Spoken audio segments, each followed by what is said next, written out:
Yeah, unfortunately, boss, I mean, you're here if you want to say anything. The connection, the audio of X, unfortunately, has degraded a little bit. I've had some issues. You know, we do a lot of spaces here. So the audio was not as optimal. Can you hear me? Yes, sir. Yes, sir.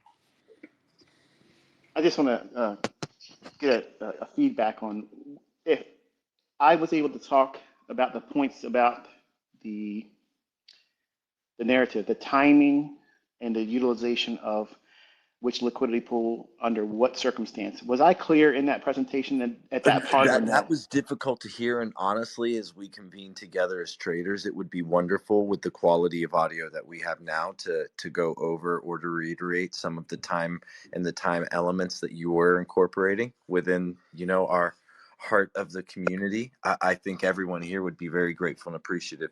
The audio, unfortunately, Michael, was not optimal. And we did hear, and is very listenable to go back to, but it is not, it's just not pristine, unfortunately. So, Yeah, I don't usually look at the comment section. Like I go into a zone and I'm just going on.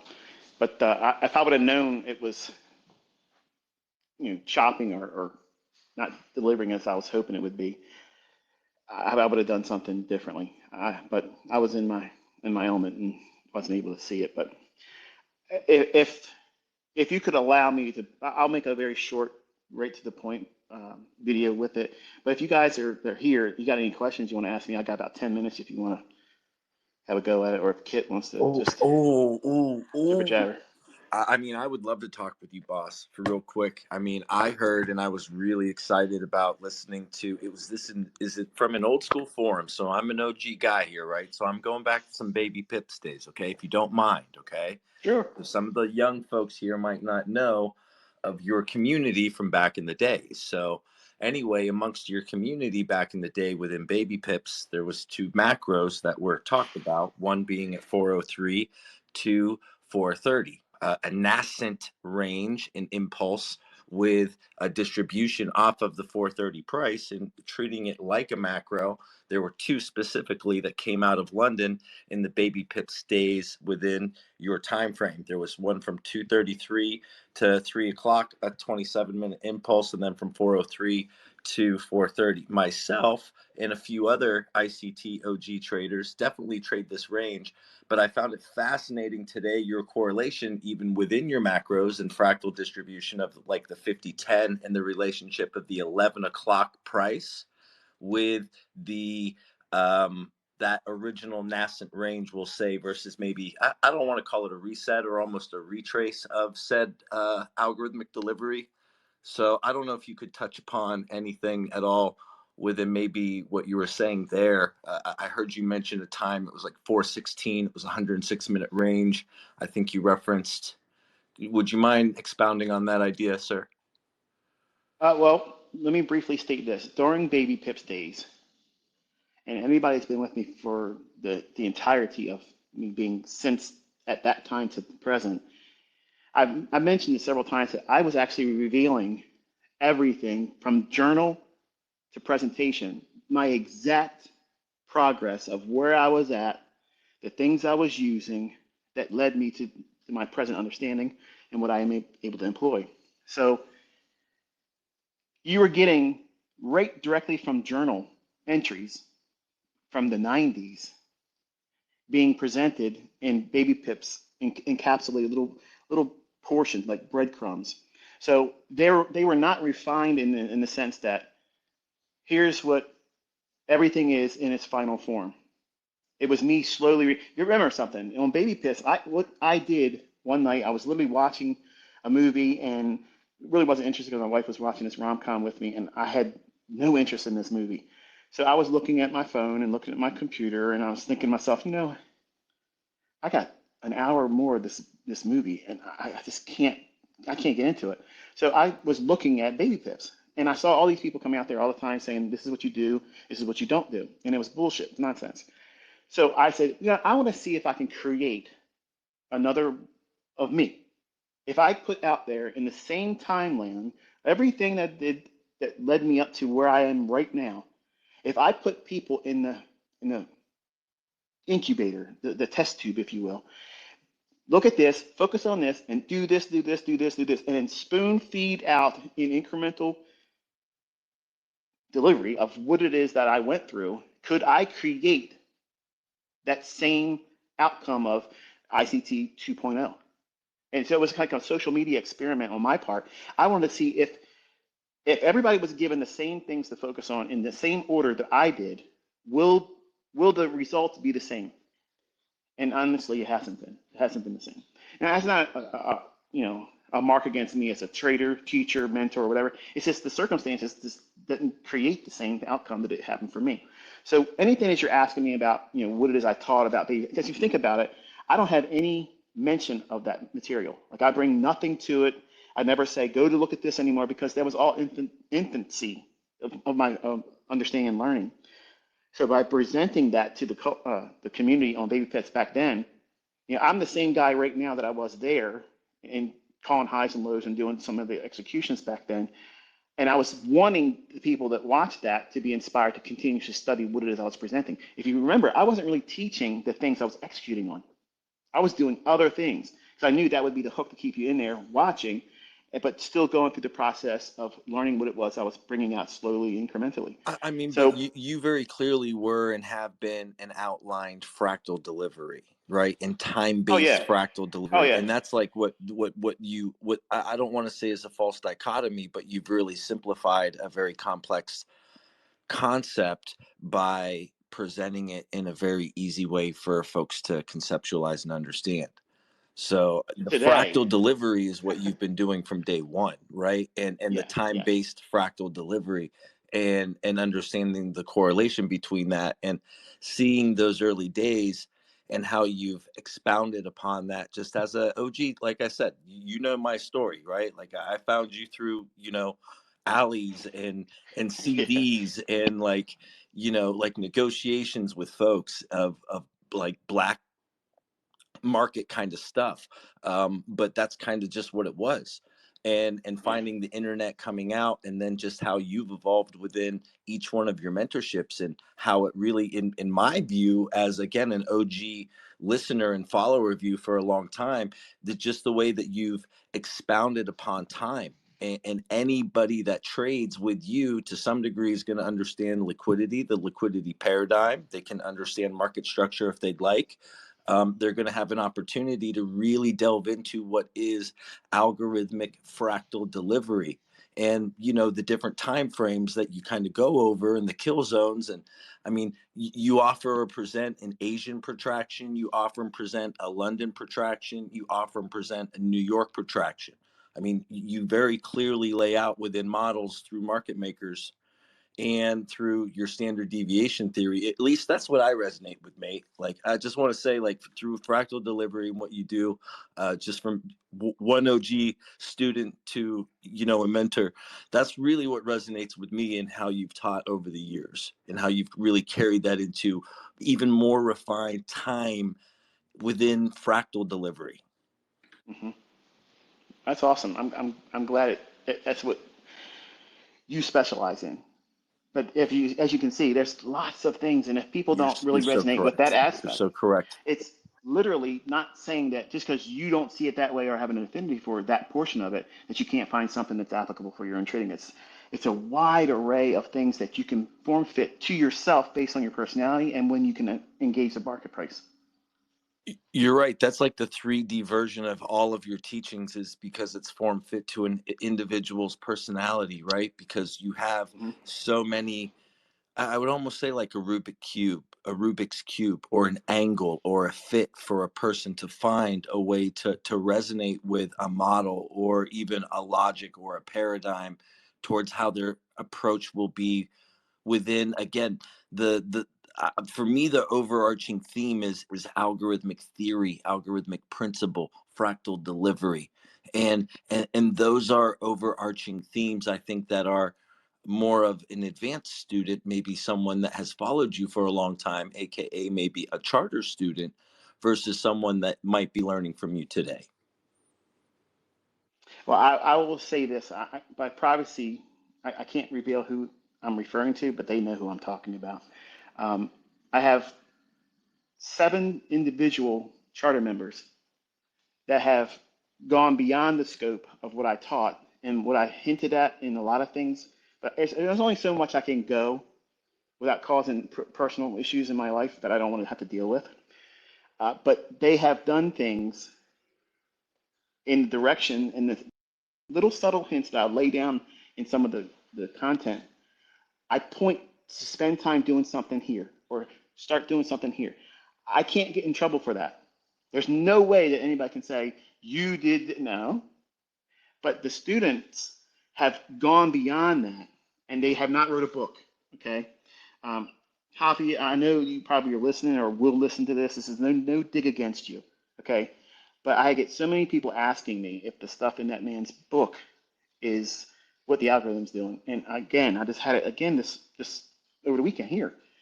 There is no correlation, zero correlation to what it is that I'm trying to showcase to you without saying, here it is, folks. None of those things have any relationship whatsoever. But I find it fascinating. I think it's a wonderful, side quest. But if it really was it, I would tell you. And it's not a knock against him. It's not a way of suppressing any kind of income he can make off of his book or any future writings that he does. I'm just basically saying that that's not it. Okay. And if it was, I would be honest and tell you. But I do have 7 students, he's not one of them, that literally are on the right path. And they know it because we've communicated. Okay. I've told them, I said, don't talk about it, don't share it, because what you're going to discover if you keep doing what you're doing is so close to what it is I can't show you.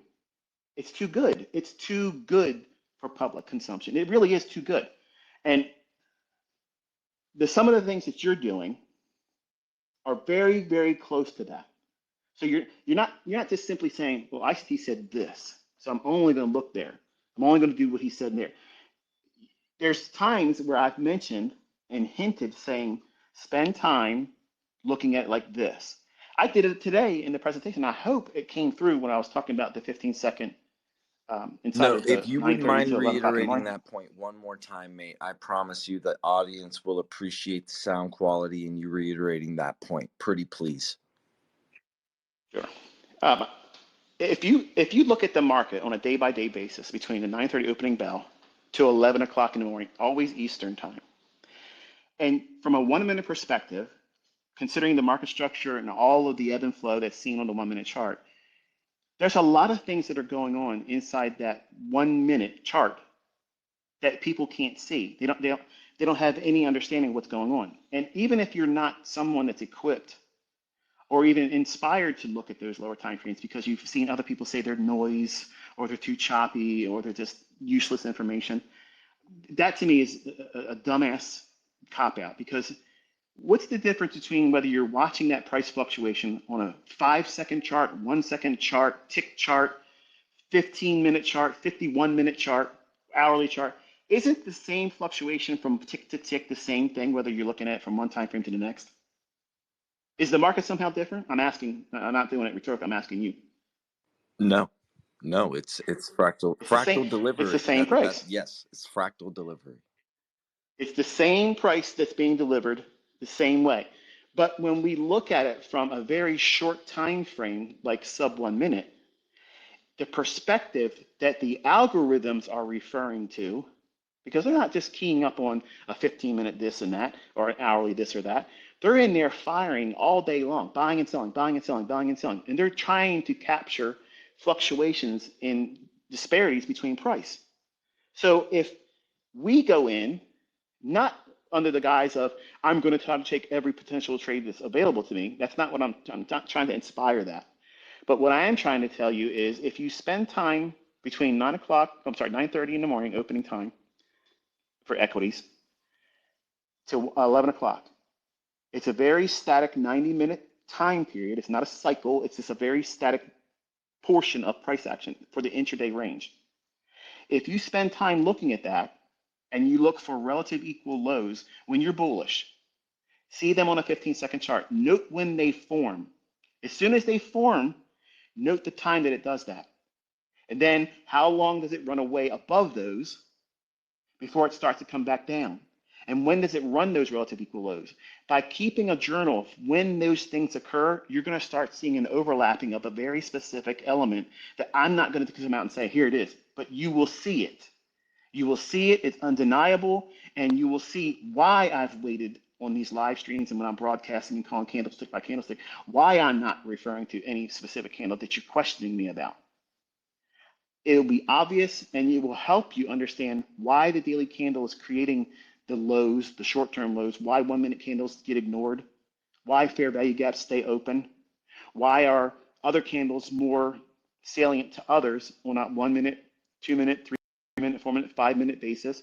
Why am I only looking at that one? Because you're going to get the answer inside that 15-second chart. You can still see it on a 30-second chart, but as I mentioned in the presentation, but I'm not sure if it was coming across clear or not. I personally use the 15-second chart for that purpose. So when I'm talking and calling candlestick by candlestick, when I'm doing it in Telegram or when I was doing it on X, I have that 15-second chart in front of me. My phone, I'm putting the information out in public eye through that medium, but I have all of my monitors, showing me all the time frames I'm looking for with all the pertinent information I'm watching, but I'm watching that 15-second chart because I'm understanding that if I'm bullish, my bias is bullish, I know that I only want to be looking for price runs that's going to happen after a sell stop raid. That's like rocket fuel. It's like pouring gasoline on a fire. And when you want to see the real secrets behind what it is I'm doing, when they're like, wow, how did you know it did that? When I'm calling out there publicly, read the comments. They're like, how did you know that? I taught that today. I'm showing you what it is I'm doing. And when I'm bearish, I'm the same thing I'm doing. I'm looking for 15-second relative equal highs. When they run up and bump that, and I'm bearish, I'm waiting for everything I teach you to unfold there and then work its way into the 1 minute chart. And then that 1 minute chart works its way into a 5 minute chart. And all of the order flow, the price continuum delivery is seen from time frame from 15-second up. Then you get the daily candle delivery as it should be. But as a real foundation to understanding why a daily range forms and ways that it forms, like why does it go down to a specific low? Why did you expect that low and not this one? The rules I gave, were based on economic calendar. They were based on pools of liquidity that cannot be hidden from you.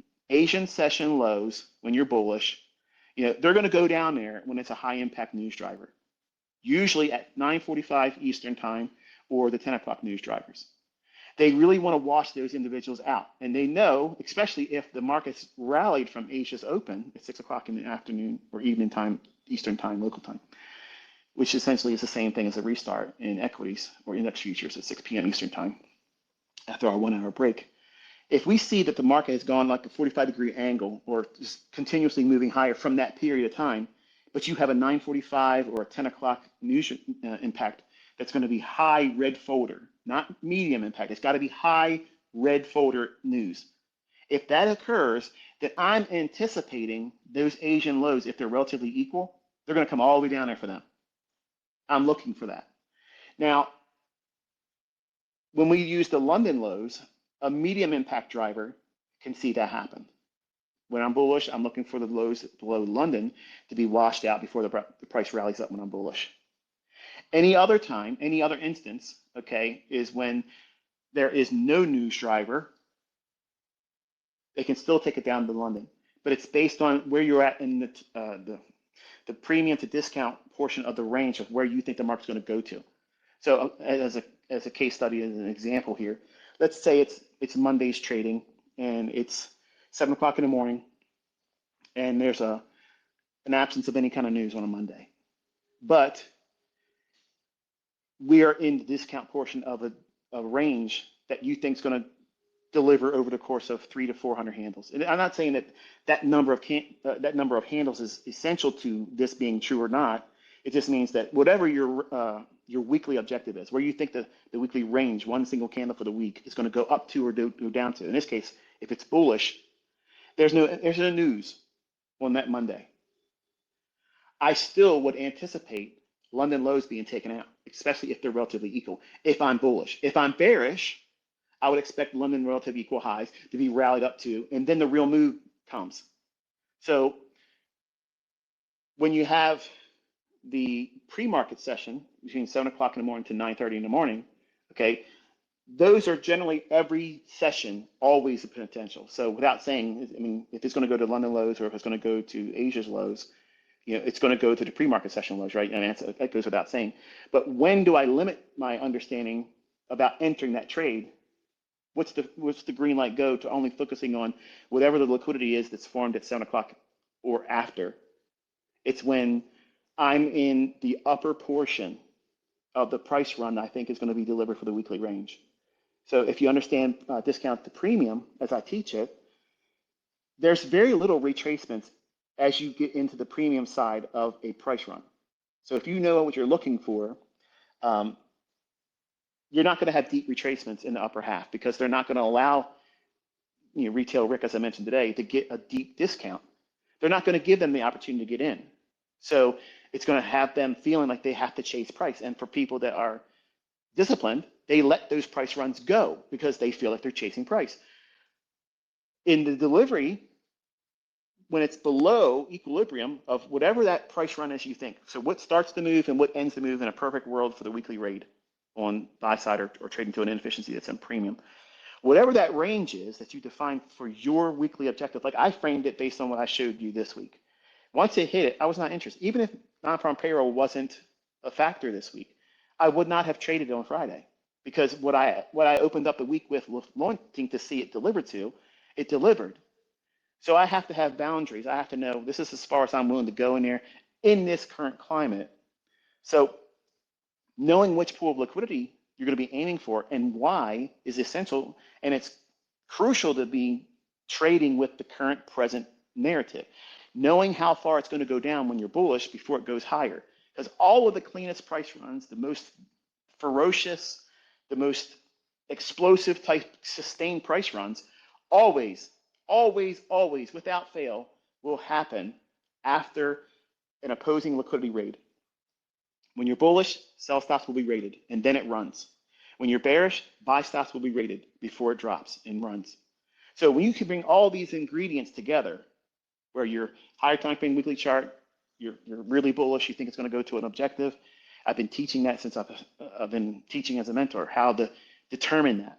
But the confusion is where students and traders that come into my listening range, they say that I complicate everything and just tell me the bias. What's the easy way about it? Bias is easy. Are you bullish or bearish? And you just anchor to a weekly chart based on what you think it's going to do there.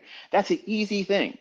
But that doesn't translate to knowing how you're going to work with that bias intraday.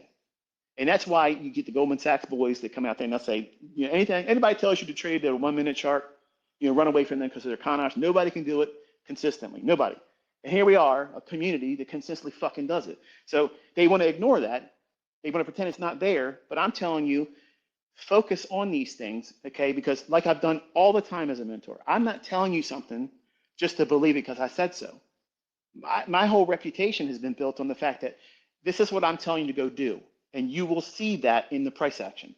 You will see the evidence. You will find it in your own hands, and it's undeniable. It doesn't matter what anybody else says about it. If you see it happening over and over and over again, is someone going to change your mind about what it is you're seeing? Fuck no, they're not going to change anything. You can see it. Once you have that underneath you as experience, no one's going to tell you that it didn't happen, that you've been watching it for months and years and you're able to make money off of it. Someone's going to argue and tell you that you've been using the same logic to nail down the low of the day and then ride that son of a bitch all the way up into the afternoon. And then the benefits of understanding that 2-hour window between 11:30 in the morning to 1:30 in the morning, 1:30 in the afternoon Eastern time, that 2-hour lunch period, knowing that if you're bullish, then all we're going to do is look for the low that formed at 10 o'clock Eastern time, going into where we had traded for that 2-hour period. During that 2-hour period, it's going to come down and blow out that 10 o'clock low. That's the lunch macro. That's exactly what it does. That's why it's there. It goes down to do what? To unseat those individuals that were fortunate enough to get in, but also too aggressive by trailing their stop loss right up to that low at 10 o'clock or the low that forms after 10 o'clock. That's why I tell you that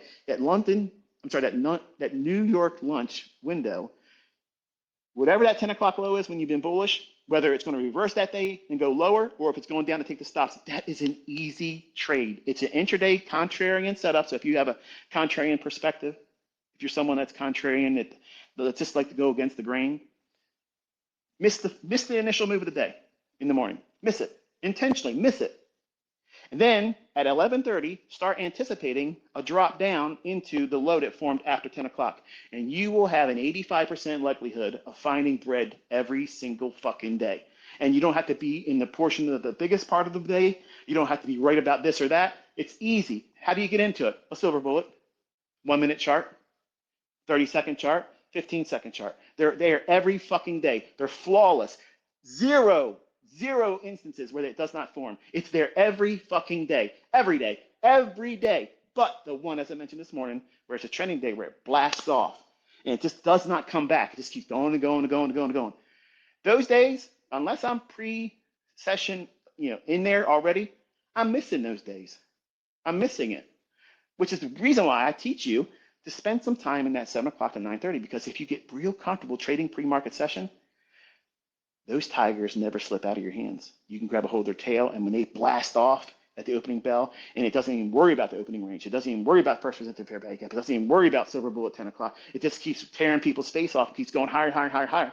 The only way you can participate in that is to chase price, which is completely alien to what we do, or learn how to be positioned between 7 o'clock and 9:30. Pay yourself a little bit, roll a stop to something. So if it stops out, who cares? You get a nice dinner, paid to you for your participation, and just let it go. Let it develop. If you don't spend time with trying to formulate a long-term bias where it's likely to go to, you're never going to get these monstrosities of windfall profits. Those will never happen for you. They don't just happen consistently by blind luck. The people that do the time in charting and looking for these weekly charts or the daily chart that has a sizable swing objective above or below, those are the traders that are preparing themselves to see that. But then you have to do a lot of other things, which is weigh out what liquidity is going to go for. Well, without the economic calendar and an understanding of where you're at in that range of the implied delivery of that range of objective you're reaching for, that range between where you're at right now and where it gets to, that's an implied dealing range. It's not there in the chart yet, but you have to be able to see it as if it's going to be there. And then where you think it's going is terminus. At the end, that's the best case exit strategy for you. Measure that. If you're in the lower half of that when you're bullish, all the things I mentioned about the London low and the Asian low are true. But as soon as you breach equilibrium of that implied dealing range of where you think the move's already underway, okay, it's already, say it's like Wednesday or Thursday, you're going to see less likely for London low and or especially Asia's low being swept before it rallies again. Any other day, I'm looking for the liquidity at 7 o'clock in the morning to present 9:30 opening. That's like, if you're just going to look for a very obvious pool of liquidity is going to aim for just about almost every single day, it's that liquidity between 7 o'clock in the morning and 9:30. Just study it. Don't take my word for it. Don't listen to me and say, well, there it is that the gospel ICT said it, so therefore I ain't got a where you go and back test any of it. No, take what I said as a guideline and say, okay, I'm going to look at the NASDAQ or the S&P or the Dow. I don't like the Dow, but you pick your index and go through it. If you're a Forex trader, it's the same logic, folks. It doesn't change because it's no longer index futures. It's the same thing I was doing with Forex. The problem is Forex is kind of sleepy right now. It has its one little hit wonder, but everything else is like it's cloudy. It's not worth my time trading the ranges. What do you think about, mate, But real quick? What do you think about the go ahead. commodities? I've been looking at natural gas and I see an explosive move up into the $4. We've already had this distribution phase start. What are your thoughts on traders kind of focusing a little bit more, for example, on the metals and the Asian protraction with the large ranges that are being distributed through China and global distribution and really how some of those models are really printing right now, right? Like gold in the Asian protraction is a lovely model for traders to trade. You know what I mean? Well, as it relates to commodities, they are directly related to real supply and demand factors. And because we have a pending Taiwan invasion by China, we have all the stuff that's going on over in Ukraine. It's unfortunately going to be continued. Okay, they're going to keep that going until this administration's done because that's a cash cow for them. They keep doing it. They keep pushing it. Keep pushing it. But there's other things that are popping off. As I mentioned, like India and Pakistan. All these little theaters of war are collecting into what we're going to see as World War III. And when that pops off, energies are going to go nuts. They're going to go ballistic. Gold, I told you last year that it was going on 3,500 to 3,600. That's my target. It went to 3,500, I think it was recently, and then we're having that little retracement again. Gold's not done, in my opinion. And if we start seeing an escalation in the fevered pitch of being in a more global scale war, I mean, that's going to dogpile gold above 5,000. Like, who knows where it's going to go, because even it's been suppressed. If they let gold be valued as it should be, and silver too, it would be higher than Bitcoin. At Bitcoin level prices, it would be above that. So they suppress those things. But when we go into World War III level stuff, and if anybody that hears this stuff and they think it's fear mongering, listen, I'm telling you, so you can prepare for it. So that way you're not surprised by it. You're not scared, because those types of things are actually scary. I don't want to see it I don't want to see it unfold. But those things, unfortunately, yield wonderful opportunities to profit from. I don't want to see people die. I don't want to see wars. I don't want to see droughts. I don't want to see all those things. I don't wake up and think, man, I hope the world comes to an end today. That's not what I'm saying when I tell you to be mindful of it. But as a trader, you have to be mindful of it. And metals are going to go continuously higher. Energy is going to explode. As Yes. soon as a wider Yes. theater of war opens up, it's going to go Oil and absolutely natural fucking gas, I'm bonkers. extremely bullish on both of them, sir. Just I couldn't agree more on that statement. The day that your newswire flashes that we have dropped bunker busters in Iran, and you're going to see it soon, oil is going to go fucking like go through the roof. And who knows where it's going? Like, who knows? $300 a barrel is not unheard of in a situation like that. I mean, it's a powder keg ready to go off. But the issue is timing that. Timing that is very, very, very difficult, because it's event driven, just like gold is event driven. So I get questions all the time. Well, why don't you trade gold? Why don't you use a model? Give me a gold model. I've already given you trading models. But I'm comfortable with the volatility, the time delivery, all the things that happen in my markets of choice in the present climate. It's not that I'm against trading gold. It's not that I don't think you can make money with gold using my concepts. I'm just comfortable doing what I'm comfortable doing. Remember, I don't have to do any of this stuff. I don't have to make money from markets. Like, I'm already Yeah. well-to-do. I'm blessed. But if I'm going to show something to students, would I reach for things that I wouldn't do with my own money right now? No. So if I'm going to be honest and come out and say, okay, if I were doing this and I needed to make my ends meet, what market would I be trading right now, and how would I do that? That's exactly how I teach. I'm not trying to prove that here's a handicap. Here's the hardest thing I could possibly do right now, and I'm going to show you how formidable I am and how proficient I am with trading in the worst conditions the history has ever known in terms of trading, because of the level of volatility. I could tell you honestly, there's many times I've thanked myself for not having participated on certain days, because I would have lost. I would have hurt myself, because even knowing that I see something in the price action, even though I see it's there, something inside me by experience, and that's a very hard thing to articulate to somebody that's not been doing it long enough, or trust the educator. And I'm going to place myself in that role for a moment. If I tell you something and I say, I'm not comfortable doing that, unfortunately, social media says, well, guess what that means? I'm going to go out here and do it, and I'm going to say, remember how ICT says don't trade on Mondays? When I only stated that if you're a new trader and it's not non-farm payroll Friday, I mean, that week, Monday is usually a day where I'm watching to see if what I'm anticipating is starting to build up. So it's like an accumulation day for what I anticipate the weekly range to do. And, I'm okay if I lose 20, 30% of the weekly range objective on that Monday. I don't care.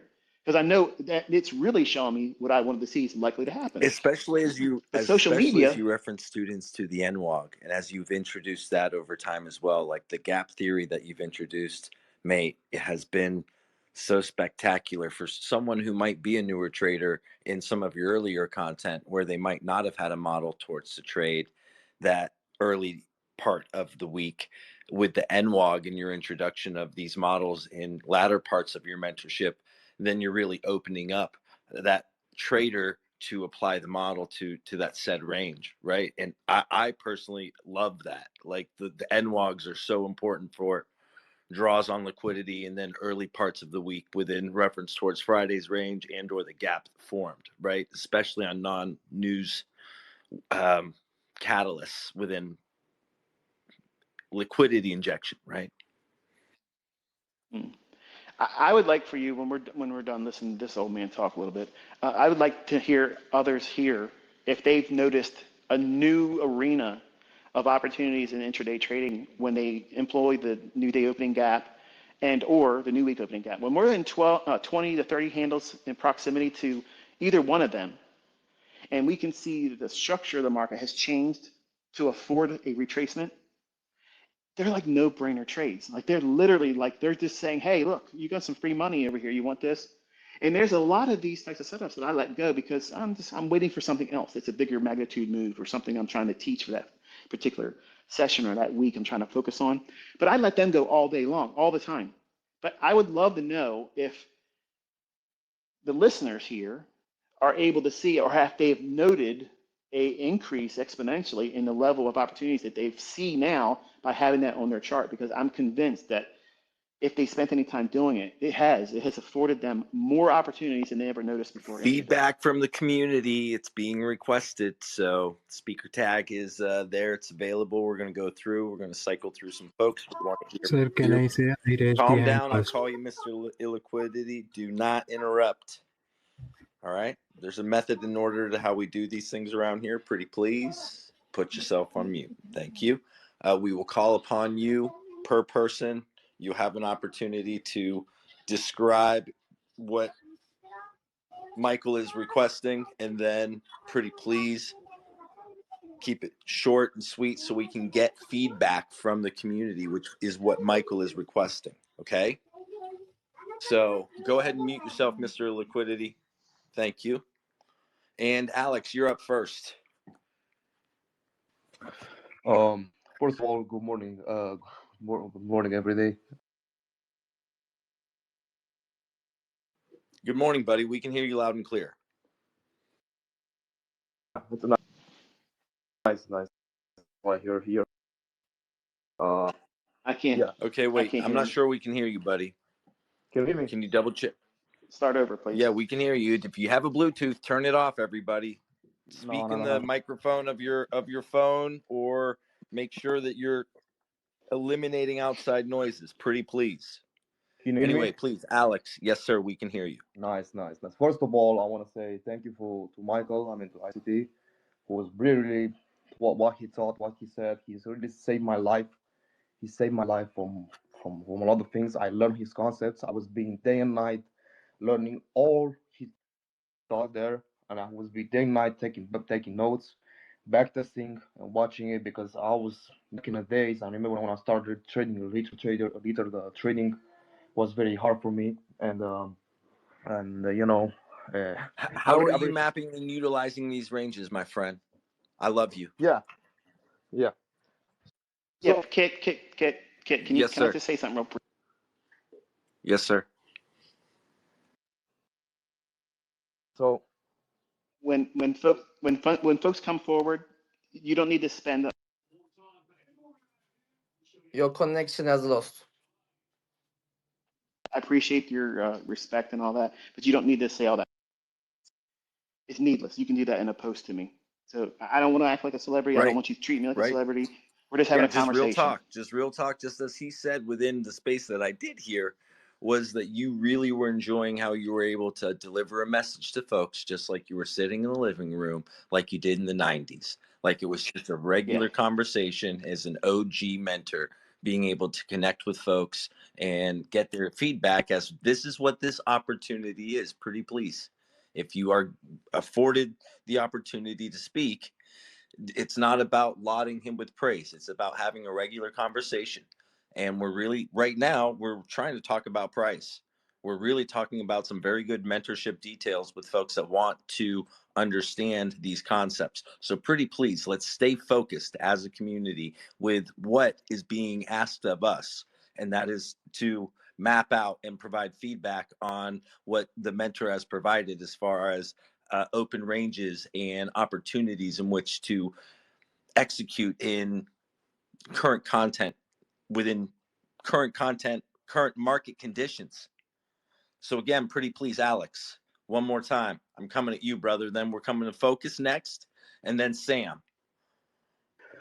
Okay, so I will have just one question, right? On that, let's present the further gap, right?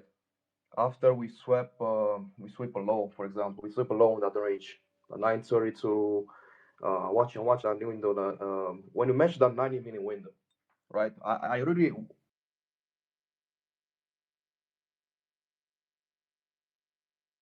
incorporate that with my I heard, mom, and that's it. and I want to understand how it really works, because sometimes I get confused sometimes, you know.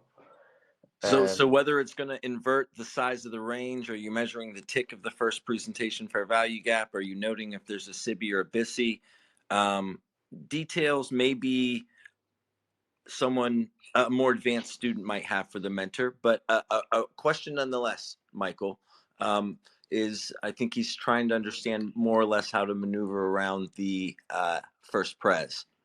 Is that correct, Alex? Yeah. All right. Exactly.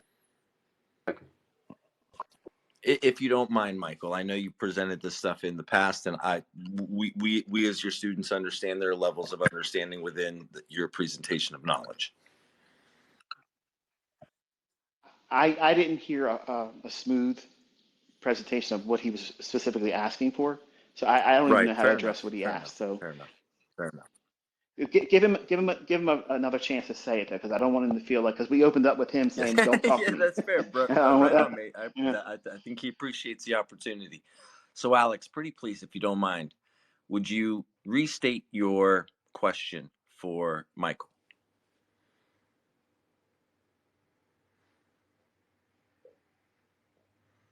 Your mic is muted, Alex.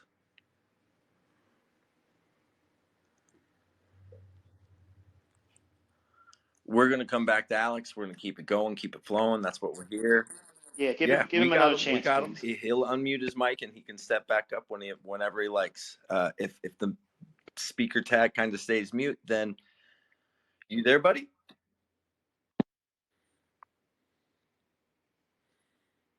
I can't hear you, Alex. Go to one more person. Yeah, and come back that's what we'll do, buddy. Do me a favor, Alex. Power down, power up. Come on back. X is undefeated. You know how it works. We got Focus here. We got Sam here. We're going to keep it going, keep it flowing. It's unfortunate, Alex, we can't hear you. So power down, power up, pretty please. And Focus, we're going to go to you next, buddy. You there? Yeah, man. All right, brother. Not so many much questions. I guess I wish I'd had something more specific to ask, but it's helped me tremendously with having those 9:30 presentations framed, because the one trading setup for life became my foundation for everything. Like that video, since it's come out, I preach it and tell everyone, like, to find a narrative and a storytelling. Like, I utilize that um, through my higher time frame analysis, but utilizing the first presentation AM and PM, the one after at 1:30 after and 9:30 after, have helped me, because I'm always looking for the 2022 model, like you were specifically saying, that engagement of liquidity that adds the rocket fuel for the next move, and framing it through, a breaker or a failure swing, being the two types of swing points. So once I have my first presentation and you emphasize that, and I could collectively put that with what I was already doing from the morning sessions, looking at the liquidity based time ranges, the session liquidity, what am I looking for the weekly protraction to do? Where are we at based on the monthly order block sequences that occur throughout the year? Like what is price doing in that flow? It just really gave me a more structured piece because my whole framework of looking at price was the 1 hour chart, like you said in that tweet. If you treat the 60-minute chart like the daily chart, a whole new world opens up to you. And I took that as a personal challenge to duplicate the fractal. And if I could do it thousands of times off of that understanding, then my long-term narrative would just expand and I could start seeing those higher fractals. So the first presentations that you gave helped me tremendously in not worrying so much of win, and being like a pit bull, like just ready to attack. That no, it's okay. I can utilize it here. If I miss it, or if it just taps in a run, or maybe it's a breakaway and it doesn't even come back to it, that's fine. Because where are we at in that session liquidity sequence to prepare for lunch and PM? Because I know I know the bus is gonna come, like you say, it's gonna give me that same fractal opportunity, and just wait for that offset to occur and take advantage of maybe the end of day macro, or maybe that 9:30 run on, say lunch engineered liquidity. So I'll use that PM session first presentation as, all right, there's the elephant in the pool. Now I can get in with some confidence in a low risk buy situation and take care of that, take advantage of that distribution. So just those two pieces, I would just have to say, really helped me along with that one trading setup for life for doing those intraday models and really having something that I can securely like fasten my seatbelt to and not have to spend hours and hours down the rabbit holes that I have, but that some people might chase that shiny object. So it just really helped me tremendously in that sense. Can I ask you a question? Please. Since your affinity is for the first presented fair value gaps, based on what I was suggesting today as a mode of study, do you either have examples that you've seen this before, or do you have an interest in pursuing what I've outlined today, where if you have done the work and you think that the higher time frame bias is bullish, and you now have the understanding of when using the economic calendar and where you're in the range of that higher time frame run, whether it be premium to discount, there's rules I've given today that help you formulate the expectancy of which liquidity is going to tag Asia's lows, London's lows, or pre-market session between 7 o'clock and 9:30. Given that new perspective, and it may not have been new for you, maybe you've already been utilizing it.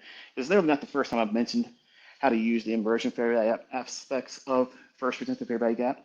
But now I've given a codified roadmap of this is what I'm looking for, and if it does these things and runs out that liquidity and trades back above the first presented fair value gap, I already know before it even does this that it's going to be treated as an inversion fair value gap that's bullish. If it was like a SIBI, in other words, if that first presented fair value gap between 9:31 and 10 o'clock in the morning, if it forms on a down close basis, sell side imbalance, buy side inefficiency, and you're bullish, and it takes out the liquidity pool that you are expected to do based on the rules I've said today, isn't it more comforting knowing that you're not going to use that as a selling premium array, but you're going to wait for it to trade up through it, come back down, and prove to you that its lower half is not being engaged anymore. And then price runs from that point on to the higher side, whatever near-term buy side would be there. Can you see how that's advantageous?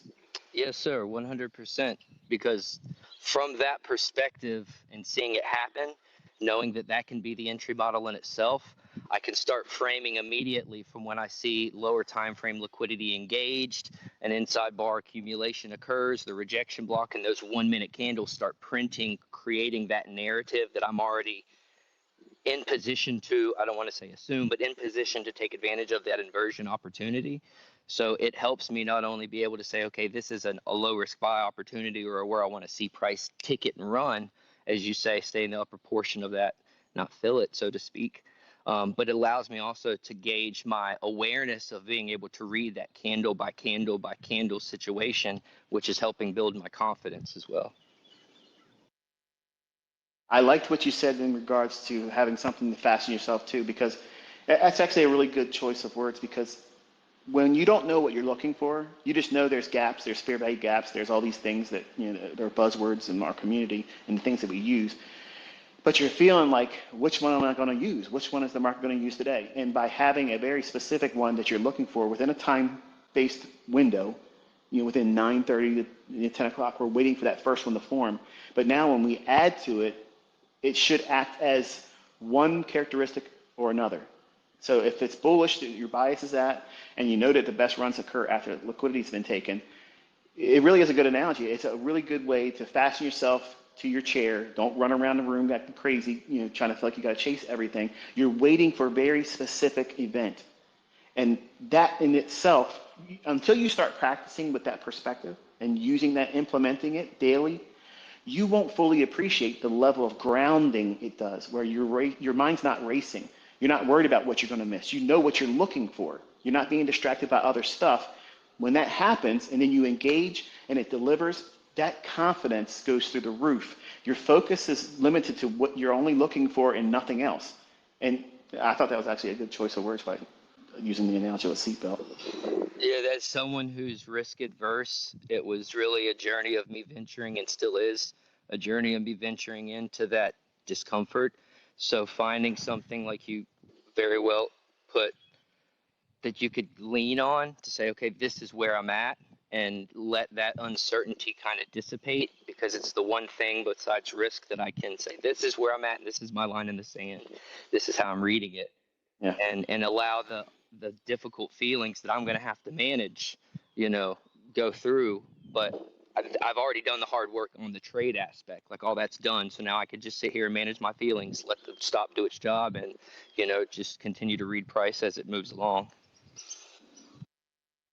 The original question that I posed to Kitt and the listeners was, have you noticed an increasing number of opportunities, or maybe a measure of confidence, when the new week or new day opening gap is in play? Have you noticed an increase in your either visibility or actual opportunities that you've either participated in or at least tape read? Yes, sir. Yes, sir. As an algorithmic signature, seeing that in itself kind of leans me towards the way. Let me rephrase that. As I'm reading price on Friday, I can kind of go in sometimes with an anticipatory idea that something's about to occur, and then to see a gap happen kind of leans me even deeper that, okay, I'm reading this correctly, and this is occurring, and then to utilize that later in the week and take advantage of, just like the first presentation, so to speak, in that fractal idea. Has helped me tremendously. In-dogs, in-wogs, gaps in liquidity, inefficiencies in liquidity is really the way that my mind and my eyes now have been trained through your teachings to see and read price. So yes, it has Awesome. tremendously helped. Thank you. Specifically on your Monday setups, as a follow-up retort.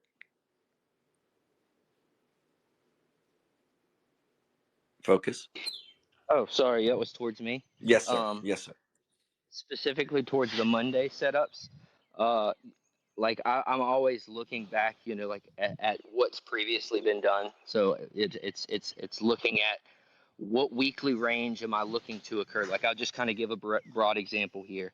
Like this previous week, like I was looking at that weekly candle as a propulsion block, right? So I was looking for expansion higher based off of we'd come down into a monthly order block. So I was reading the sequence as we had a down candle. Then the next candle was a change in the state of delivery. Then the next candle we had was an inside bar that was Passover week. So that I'm looking for this candle to come and touch the inside bar and to propel higher. So using that idea and framework with how price has opened and Monday's session liquidity and so forth, just allows me to continue to read that fractal price as it takes liquidity under the imbalance and comes above it, to use it as an inversion effect, to take advantage of that. And just reading it step by step by day of the week allows me to read and gauge, okay, I'm in flow, I'm engaged, I'm in flow, I'm engaged, with the right delivery sequence. If that answered the question.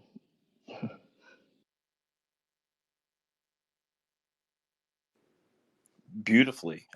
Michael, just as an added context, focuses a high time frame liquidity paradigm trader. He definitely focuses, I would say, for anyone listening, core content month 12, within your content of the higher time frame analysis, and really how to do a correct top down analysis in how you outline price. So for any listener who would like to understand even what Focus was talking about in response to Michael, I would suggest that you go back to Michael's YouTube page and you look at and you reference Core Content Month 12, episodes 1, 2, 3, and 4, high time frame analysis specifically.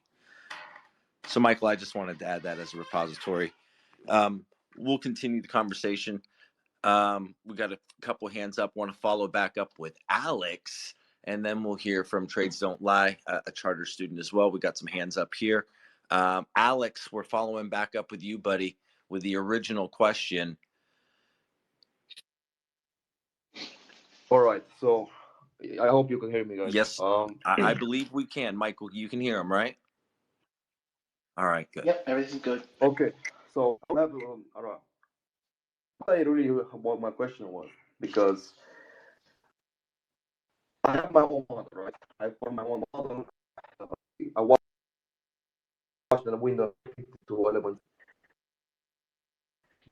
About a 90 minute cycle, right? Was you introduce your model. But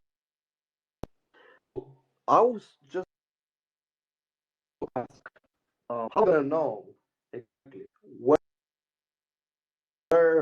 the next liquidity, when it's going to take the liquidity, right? For example, I'm going to be bearish or bullish.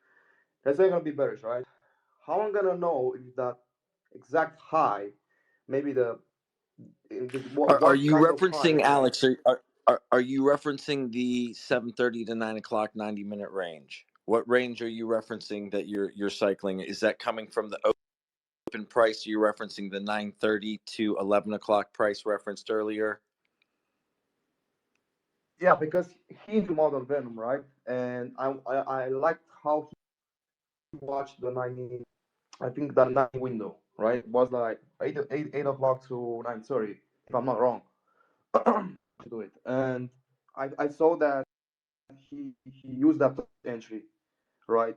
And I tried that to put that using on my model, but sometimes I get confused because Well, today he's referencing specifically, Alex, he's referencing specifically how to map liquidity pools utilizing that 7:30 to 9 o'clock range. And when the open drive comes and the 10 o'clock price hits, you're going to be looking for between that 10 o'clock and 11 o'clock price. So that now new 90-minute range. So you have this look back range of a liquidity pool where you're looking for intermediate term highs or short term highs or lows that are being left as a stop within the market mechanics. And as fractal delivery is occurring within these time-based ranges and these specific blocks that he's outlining, you in turn are to look for and utilize the inefficiency in the liquidity pool as direction and bias towards the direction of your trade plan. Yeah, exactly. And I entry for my inversion, right? So my entries I use inversion gaps to entry when I have a sweep of liquidity. And if I really want to get really, let's say, to be confident on the trade, I will maybe have a breaker on it. So it's gonna be kind of like a unicorn entry, but I use standard deviation to know exactly where the market is gonna go. So I like because it's a watch that 9:50 to 10:10, but I like to hold more to 12 o'clock, and it looks like the algorithm is delivering to the low of the day, or sometimes takes the previous day low, if I'm bearish, for example. Vice versa. Okay, so Michael, what Alex is saying that his model is built around, and I know this from experience, the 950 to 1010 macro, and he's looking for liquidity pools, and you could say a silver bullet, an inversion. His model, I think, involves a lot the inversion fair value gap, and he's looking for a range to form, and he's looking to find a liquidity pool in the 950 to 1010 macro. Is that correct, Alex? Yeah, that's correct. Yeah. All right. So Michael, I just wanted to help convey the message to you just so you could understand what he's trying to talk about. Okay, but was he just stating that his appreciation for it, or was there a specific question? Did you have a specific question for it? Because as he's outlined today, he's giving you a look back range of a liquidity pool that you're referencing. Sometimes if that inversion gap is not forming, or if that's forming, right, and the market, I don't know, somehow stops me out, what should I do? I mean, what should I do? Because it maybe something else or go against me, right? And then maybe I'm not gonna enter the trade. It's gonna go in my direction. What should I wait for? Should I wait for the market to take another liquidity, or should I do something else? Because sometimes I get caught into it on these setups. I think what you're asking for, I actually answered, and if I was to answer you right here, I would basically say what I already said in the space and what I've opened up with exchanging with Kitt here about knowing which days, based on the economic calendar, what pool of liquidity is going to tag into. If you're bullish, let me make it very plain and simple for you. Every single day that you walk into the marketplace that you're expecting higher prices, if you have a SIBI as your first presented fair value gap, it should be a bullish inversion fair value gap. That's it. That's your mindset. Is that easy and straightforward? Yeah, 100%. exactly. I use Okay. So if you remove all the ambiguity of which liquidity it's going to go to, because think about it, if it goes to just the pre-market session, 7 o'clock to 9:30 liquidity, which is essentially everyday process, unless it's a trending day right out the gate, then there's nothing you can do about then. Or you're going to use the London lows, or it's going to go all the way back down to a full coast-to-coast run to Asia's low. That doesn't change the fact that it's going to eventually go above the first presented fair value gap. So you're going to discover that it's not likely to do what I'm about to say here, unless there's a 10 o'clock news driver, maybe a 9:45 news driver. It will go down when it's bullish. It'll drop lower, create a SIBI as your first presented fair value gap. That way, you already know now what you're waiting for. You don't care how low it goes. Who cares? Remove the task of trying to pick the low or entering at the low. That will come over time. That's the graduated expectation of you using this information beyond the scope of what I'm showing you here.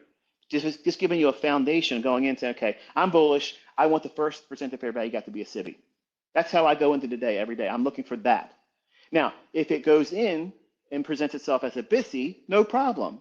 Then I'm going to wait for it to do what? Treat it just like an inversion fair value gap, where I will want to see it trade back above it, then come back down and respect the lower half and not use that lower half. And then what is it doing? It's doing the same function as a bullish inversion fair value gap that I would be demanding from a SIBI that's first presented fair value gap.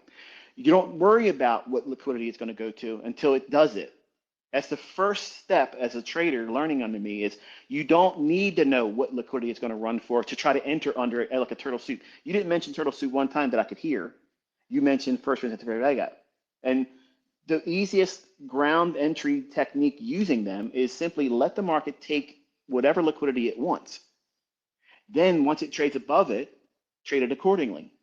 You don't need to know what liquidity, in fact, you're not going to know as a new trader. And that was the whole basis of my presentation today, is I'm giving you rule-based ideas so that way you can start gaining a logical accumulation of this is what it has done more times than not. So that way you can say, okay, I know that the statistical probability of this going to that liquidity here on this day, given all the factors I've mentioned today, is so freaking high that I know that I'm patiently waiting for that to be taken. And I don't need to buy below the low or sell above that high for the liquidity purposes. That's turtle soup. It takes a lot of conviction to enter above or below old lows when you're trading with a bias. I don't care how long you've been doing it. It's just, you have to know what it is that you're doing, because it's a chasm beyond that high that you traded into going short, or below an old low when you're trying to go long. You don't know for certain how long it's going to go lower. You don't know that. But my first presented fair value gap, and as you mentioned, I was literally mouthing it when you said it. If you see a breaker there, that's like a no-brainer inversion fair value gap inside of the breaker. That's going to be before first presented fair value gap. So you have a way of testing the water with going in with one contract. See if you can get any measurement out of that. And if it starts running in your favor, your stop's going to be tight. You're going to take a loss probably, not all the time, but you will. But then if you take a loss there, let it run up to your first presented fair value gap where it should perform as a bullish inversion fair value gap. Then enter again there. So many times that alone will recoup the loss that you tested the waters with, or give you, if it's been favorable, give you a place to do a pyramiding opportunity where you can add another portion to the trade and then reach for the obvious buy side liquidity for a first presented partial. Take that profit and let that other one run for the daily range to see whatever you can get out of it. So that's what I would suggest to you, and be welcome to the idea that you're going to be losing sometimes, okay? Because it's real hard to ignore that factor, because it's going to hit everybody. It hits me. I mean, if I did stupid things, I would take losses just like anybody else. But I'm very, very specific about what it is I'm looking for, because I'm rule based, and that would be my only, based on what you presented here. And we got to get to somebody else, because I don't want to be, too much on one person. I don't want to be here all day either. But I think this is sufficient enough. I think, and if it's not, you can obviously send me a post and I can reply to it. This is absolutely fantastic. I think anybody and everybody's gonna go back and absolutely love everything about this. So, yeah, we're going over some very, very detailed and precise algorithmic principles within the content that you've conveyed to people who are very, very passionate and have an extreme sense of urgency in implying and applying these concepts to the charts. So that's why we're here. That's why we do what we do. That's why we love doing what we do. And I'd like to hear from maybe one or two other people, and we're going to try and keep it brief and concise, and we're going to respect Michael and his time, and we're going to wrap things up. So I think that's fair to the man. If that's okay, Michael, we'll take one or two more questions, and then I'll do three more. Sounds great. We're gonna go trades don't lie. I'm gonna go with him first, and I got Sam coming up, and we'll pick the third one. But trades don't lie. Jump in here, brother. I know he's an ICT charter. Hey, can you hear me? Yes, we can hear you, brother. All right, Michael, you can hear me? I Yes, sir. appreciate you. Thank you very much. I just actually got done drinking like a very large espresso. So if my voice seems jittery, it's just Good. Hopped up, yeah, man, I'm, caffeinated like, charters are great. So I am in alumni user group 01. So I am a charter member. I've been with you since 2019. And I just want to give you thanks, and I appreciate you for everything you've taught me. You've changed my life. So thank you very much. I do want to continue the conversation on first percent of your value gaps, because I did just codify a indicator that I can actually pull data from the database and take every single 1 minute candle going back as far as I can, however many days. It can go back as far as 500 days if I would like, to see the first percent of fair value gap in any time filter that I choose. And I have 5 different filters, or I can add more or take away. It doesn't really matter. I could add midnight if I wanted to. You could look at the first one from midnight or 9:30, but I actually also implemented filters that will allow me to see the first weekly percent of fair value gap and monthly. And then the other addition to this indicator is, and I believe personally, this is just my observation through my own study, I enabled the ability to see not just the first presented fair value gap, but also if the first presented fair value gap is a BISI, then it will also show me the first SIBI that is created in the session as well. Kind of like another layer to it, another array to look for. Mm-hmm. And I just wanted your thoughts on that and my study and the indicator, and what you think about using previous days, how far back we should look, using the weeklies and the monthlies, and if I should be using the 1 minute data, or if you recommend using higher time frame data for these arrays. Well, first, I would love to see what your initial findings show. And as far as it relates to how far you look back, I kind of want to keep it germane to the IPTA data ranges, which is the 20, 40, 60. There's going to be lots of instances, if you went through broker statements, you would see that I was using things that's beyond 60 days. But they require other things and experience. Not that it's super secret, it just means that I'm more comfortable using them. So while I don't think they go stale, but the easiest ones, the most salient ones to present market conditions, are going to be within the scope of 60 days. The most sensitive ones are going to be within the last 20 days. And if you're working with the weekly range objectives by determining bias, just stick with whatever the first Monday, first percent of fair value gap is, and then use that throughout the week, and then every individual one for that pertinent week. Okay. So don't try to. I mean, I understand it as a person that is really interested in facts and figures and stuff, and I love that. You know, I'm a numbers geek about it.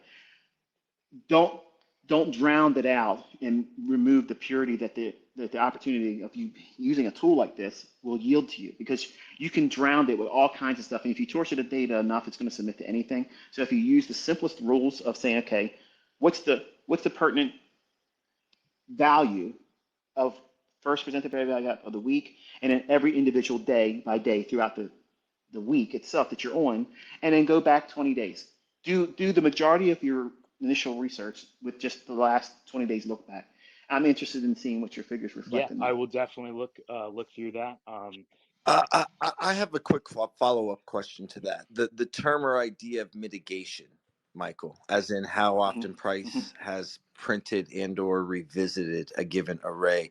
Do you add context to this idea or philosophy of whether a price is kind of being opened and left open versus being mitigated or unmitigated? Does that make sense? I don't know really what you're aiming at there, because at first I thought, that's okay, well, this is going to be easy to answer. Then it's like, because what you're saying is essentially what I've taught in regards to breakaway gaps, where I want to see certain things stay open. So in fact, I do spend time, I've taught and spent lecture time Yes. doing it, where I want to see certain specific fair value gaps left open. But okay, For instance, okay. let's go Sorry, I back. didn't mean to interrupt. Go ahead. Let's go back to Alex's portion where he was talking about how he liked breakers. And I told you that if there's a fair value gap in that leg of the breaker when it reaches down for that liquidity, that it can be used if it's a bullish scenario and it's a bullish breaker. You don't need to wait for it to go above the breaker high and then come back into it. So I can use that first gap. It's a fair value gap. If it's a SIBI inside that leg that gets the liquidity, once it trades above that, I'll test the waters right there and go with one contract. If I'm really, really bullish, I'll just go in and just start building my position there. 6 contracts, 4 contracts, 2 contracts, 1 contract. Well, if I see it go above that SIBI and it's a breaker, and it runs and doesn't even come back to it at all and goes right to the breaker, what do you think my mindset would be about that fair value gap? Do you think I would want to see it filled in or being left open? A breakaway. Exactly. So that's one way of using liquidity, the run on liquidity, and then anticipating the potential for that fair value gap in the leg that makes that bullish breaker being used as an inversion fair value gap. But if it fails to present that at all, I definitely want to see it left open now. So hopefully Yes, I hope it's 100%, germane to what your 100%. question was. That's kind of where I was going with where and how price returns to specific arrays and kind of mitigates them versus leaving other ones open, and that sensitivity there. So you explained that perfectly. Thank you. That was exactly the question.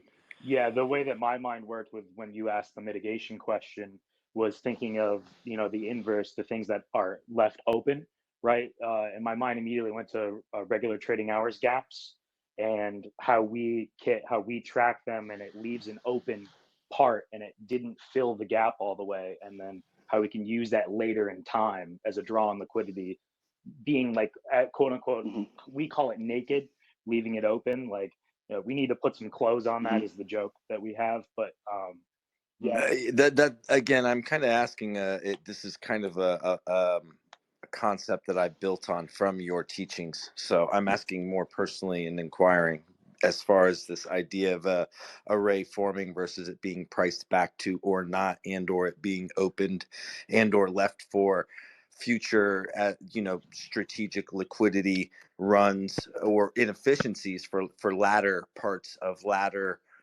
subsequent cycles or time-based ranges even.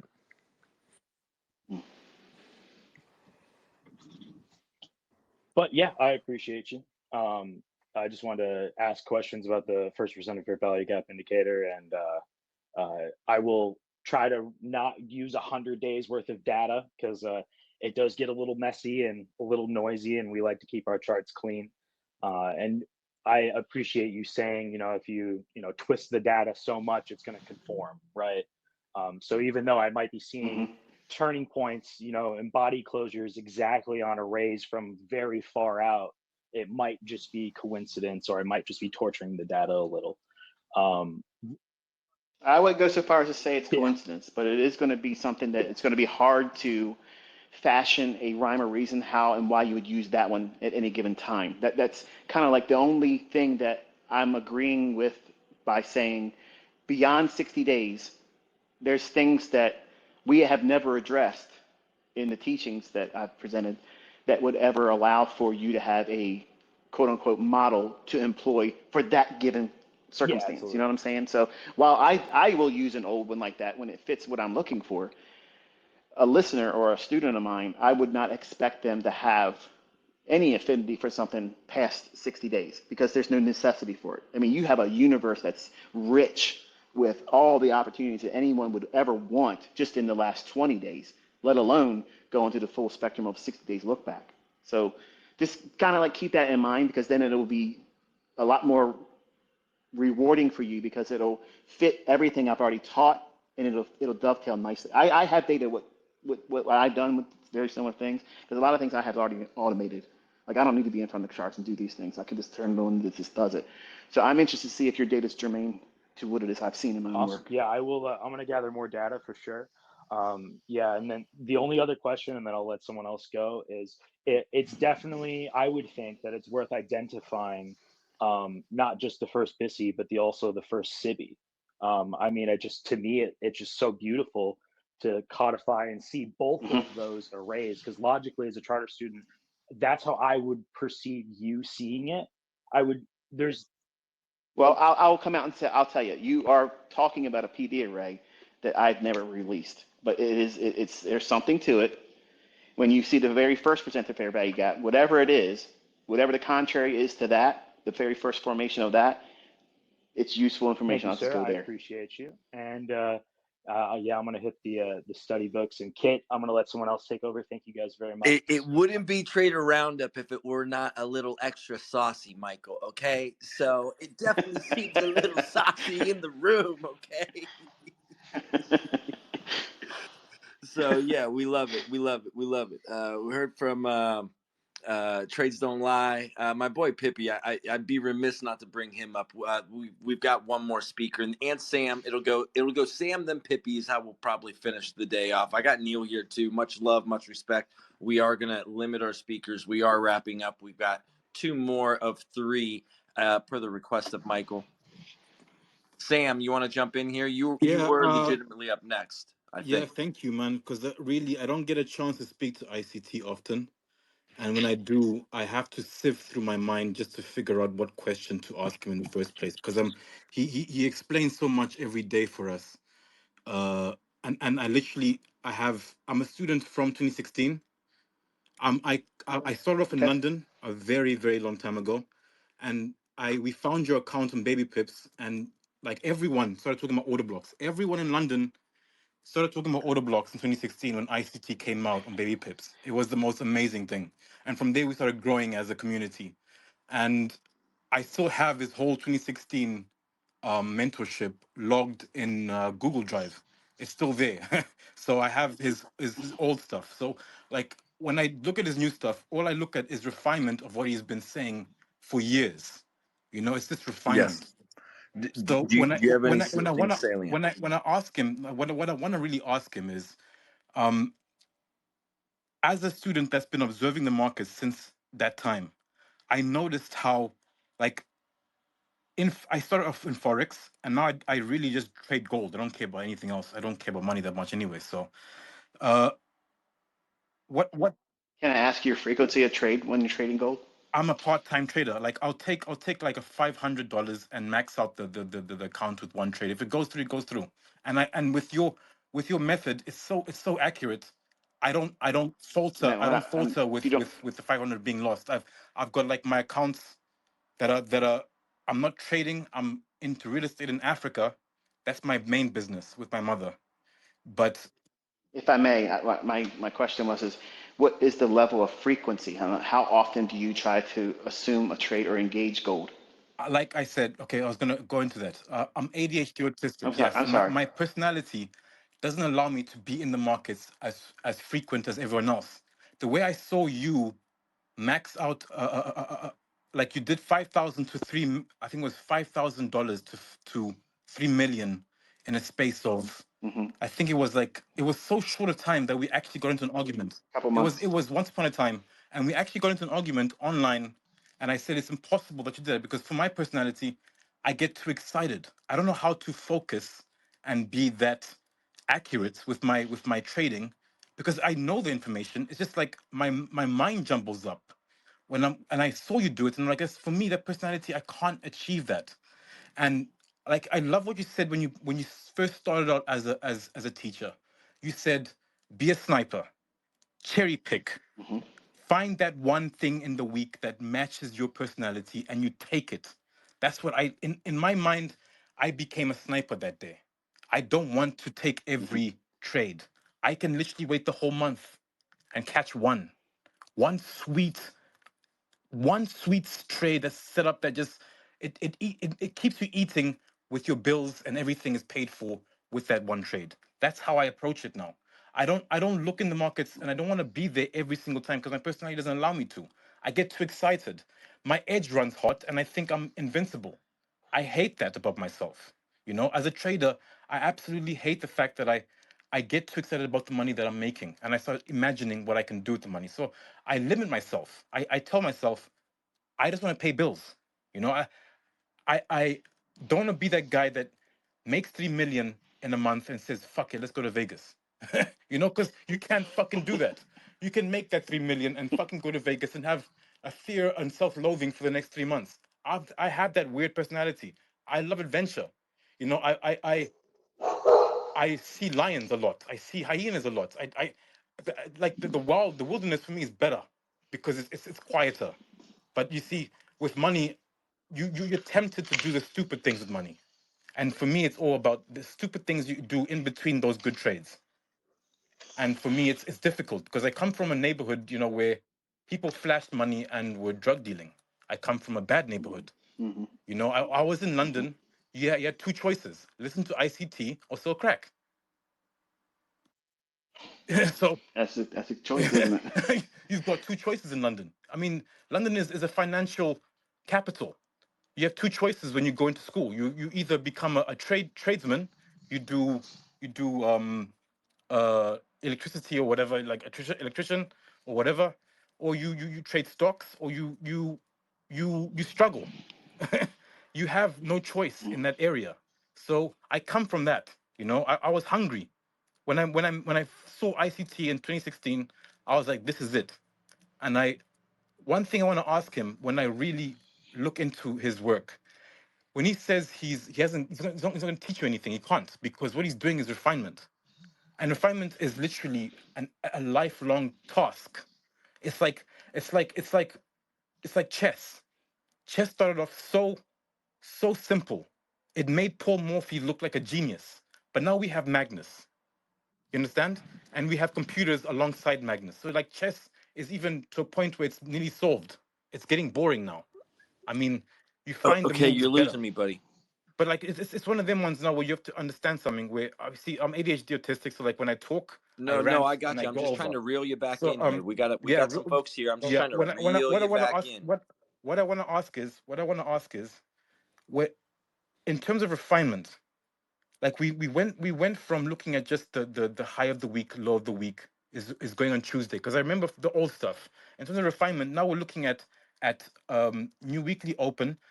What is next? Is there anything next? Is there anything? Because what I noticed is from 2020 to 2024, the markets have changed in the sense that you can't trade Euro USD the same way you used to back in 2016 to 2020. The algo, you say the algo doesn't change, but it kind of does. It in a way that like you can't trade Euro USD the way you used to. It used to be my baby. I could trade it any day, but No, now it's like that's not the algo trading.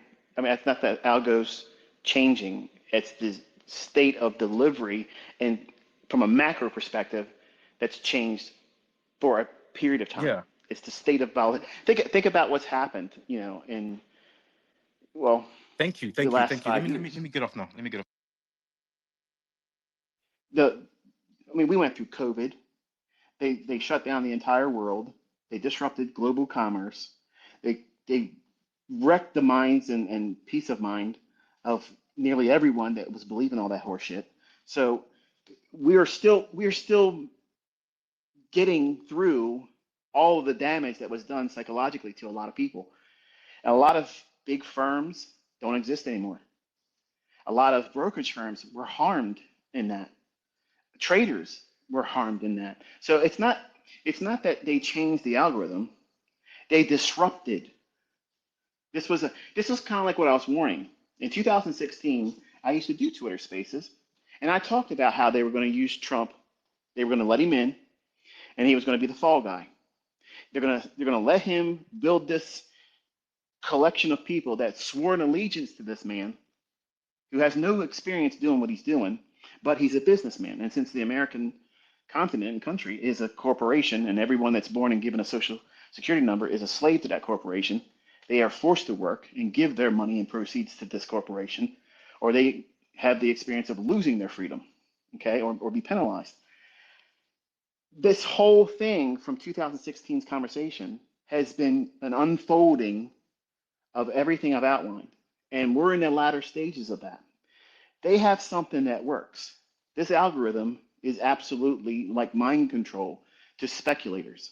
They're not aware of it. The people that kick and scream and say there is no algorithm, but they're forced to look at the data that we present and saying, here's the continuity of what I'm saying is going to happen in the marketplace. It's not anchored to anything else. So when someone says, and like yourself say, and I mean this with all due respect, I just want to correct you where there is no changing of this algorithm. They have worked so hard to place it in every instrument, and the amount of money that they control. It's not about them always making money with it. It's not what it is. It's the control of wealth. It's the control and disbursement of the transition from wealth to wealth. Who gets it right now? Who's not allowed to have it right now? Who's being punished? There's a whole lot of things that's going on behind the scenes that I'm not going to delve into because, number one, we would never have the time to. I'm just not going to do it. Let's put it that way, because I'm already touching on things I said I wouldn't talk about anymore. But we're seeing a time in history where they created this boogeyman. COVID is this invisible killer that only will kill you if you stand up in a restaurant. But as long as you're wearing your mask, if you're standing up, or take your mask off below like a poker room that's full of smoke, you walk through it, the upper half of the room is full of smoke. But if you get down real low, you're afraid. You won't have to be afraid of breathing any smoke. And they created this illusion of this monster that's going to get you, and people are still afraid of it. They're driving around with their mask on and alone in their cars. So there's been damage that's been done. It was an IQ test. It was a beta test. The real thing is coming. The real thing is going to come. And at that time, it's going to feel like they changed their algorithm, but they're just going to go to another level, a more intense version of what we just saw, where the market will absolutely be untradeable for a short period of time. It's meant for wealth distribution. It's going to be taken away from 401k holders. It's going to take away all that wealth that's there. Even your baby Bitcoin is going to feel this because there's so much money there to plunder. That's making me feel sick. Don't.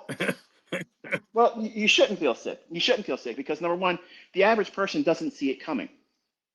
And when it happens, they're going to be very anxious. They're going to be very scared. They're going to feel like this is the end of the world, and I'm never going to be able to find a way out of this. And for some, that's probably going to be true. But since I'm trying to tell you in advance that these are the types of things that we're going to see, do you not see Trump being set up as a fall guy? Can you see that?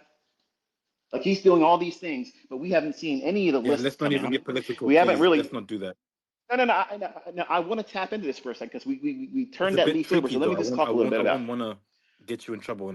It's okay. I'm going to talk about headlines. I'm not talking about anything new and fresh. The fact that all these things were promised, but we're not really seeing it. We're seeing a little bit of people get deported, but really we're not seeing any of that stuff. We're seeing reasons for people to be in the streets this summer going at each other's throats. That's what we're seeing. All this is theater.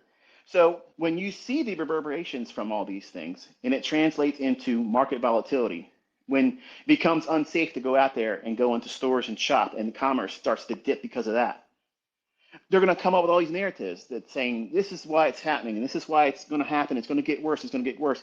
And then people are going to be fearful in trading. And then they're going to start creating these gaps in liquidity. That gap in liquidity, nobody's going to not want to get out of their stuff. That's insane. They're going to want to That's sell. insane. That's insane. But there's going to be so much of a disparity between where they allow price to be at right now and how far they drop it down, because they want to lock in a premium. They want to lock in a premium to what's available to be plundered. And that's going to be untradeable. You're not going to be able to trade that portion of it. So because I'm telling you in advance, now 9 years ago, it takes a long time for these macro events to take place. As I said back then, I said, it's not going to happen tomorrow, but you got to prepare yourself for it.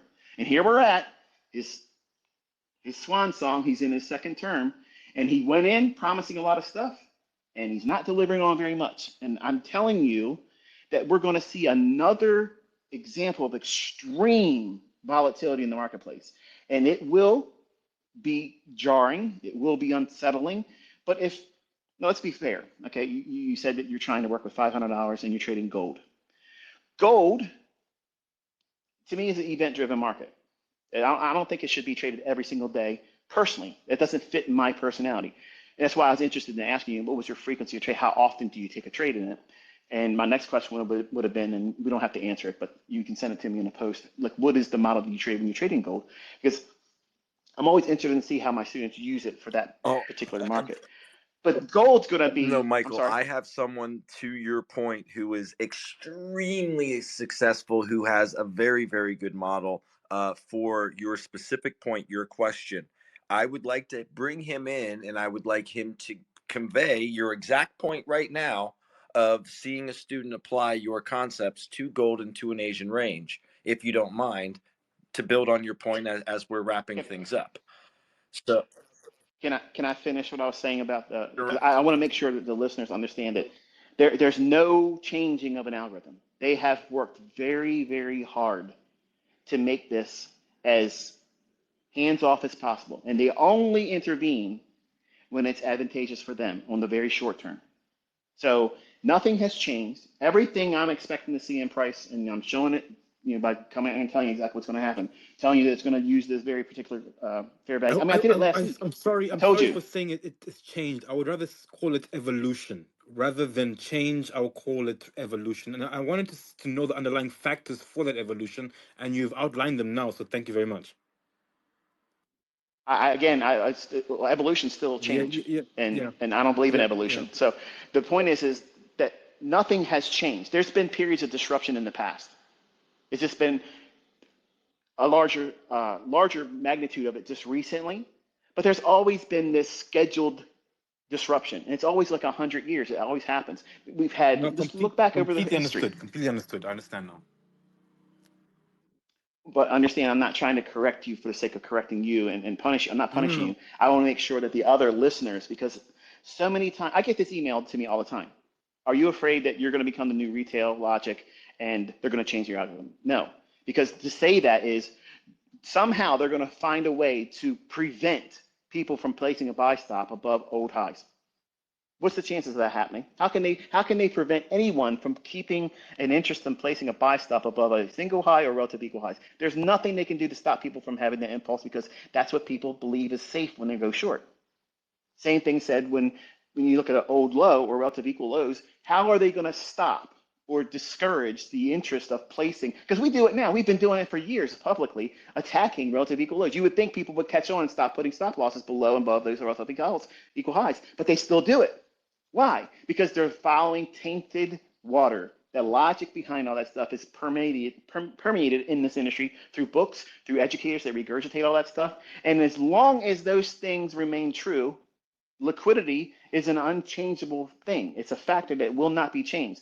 And its only other asset to why price goes up and down is the measurement of time. So you're going to change the time? Are times going to change? Are they going to change the sessions? When do people wake up and trade in London? You say you're in London, right? Are they going to move the sun and stars and change everything around where you're going to wake up at a different time? No, of course not. And so see, these things are constants. Because I've seen this happen in price now, and I've seen how it's happening in Euro USD and cable and the disruption. I see it happening. I see the disruption, and I wanted to ask how the disruption can progress further, and what what we can expect. But like what you said is there's no change. So what we should do is just expect the natural order of the edge playing out. So at the end of the day, I did waste a lot of people's time. Sorry. No, you didn't waste anybody's time. This is actually a wonderful thing to be clarifying because there's more people listening to it, and the recordings later on will be reaching other people. What you're seeing is a disruption to global trade and commerce, and that's directly affecting the currency markets. Not one currency over another, but them globally. There is an active pursuit to come together with one currency. And we're seeing the infancy of that starting to take place. And there's going to be a lot of people kicking and screaming. Certain countries are going to say, I'm not interested in that, but they're going to slowly work towards doing that. Not every country is going to have the same currency, but there's going to be this big global movement to normalize global trade with one currency. Now, there's going to be smaller countries that deal with, individuals that will accept payment for this and that, but you're seeing it. You're seeing this. The BRICS nation is putting a big spotlight on that. They're trying to do away with the dollar. And in the United States, there's two factions that are fighting for control to keep the dollar, but they want to hurt it in the short term. So all these things are what's behind the scenes that's causing this prolonged disruption, which is the reason why Forex is, in my opinion, unfavorable at the moment and where equities are favorable. There will be a time where currencies become a little bit more lucrative, but it's going to be a short period of time. And then it's going to go into a very exaggerated, extreme level of untradeability. When you start seeing countries say, well, think about it. The Deutschmark. Okay, the Deutschmark used to be a currency I used to trade back in the 90s. You can't do that anymore. It's not available to you to trade. Now, there's people using them still, but they're not actively traded. So you have these things that are being sorted out for all these currencies out there. And look at the wrestling match that China and Russia are putting up against the US. Do you think that's going to just stop because someone gets in office? No. They're slowly working out who's going to be in control. It's like, you're in London, you have your Conservative Party and you have your Liberal Party. Well, it's kind of like the same thing happening in the financial struggle to who's going to be controlling of all this. That's exactly what's going on right now. And they're butting heads with one another. And it's in other countries, and they're forming factions together that undermine one country's currency versus another currency. And it's an ugly fight right now. It's dirty, which is the reason why I said I'm taking a step back, because I'm not willing to be in a move like when they depegged the euro and Swiss. I'm not interested in that. And that's what we're in. We're in that type of climate. I don't see them having that level of aggression in equities yet. So I'm going to trade in equities. I'm going to go back to where I started and cut my teeth as a trader. That's true. That's Commodities are true. going to be a safer. Overall, commodities like your grain markets. I think the grain market's going to be wild this year, going into the next Very year. true. I think in 2 Including years, the grain commodities, market's yeah. going to be huge, way beyond what we've seen them through COVID. We had a little bit of a run up in them. It's great, but we're not done. Like, that's not done. We haven't even really got to the heart of what's really going on. And what we're seeing now, where China's saying, you know what, I'm not shipping anything over there to the US. And they're going to try to starve us with things and try to break Trump.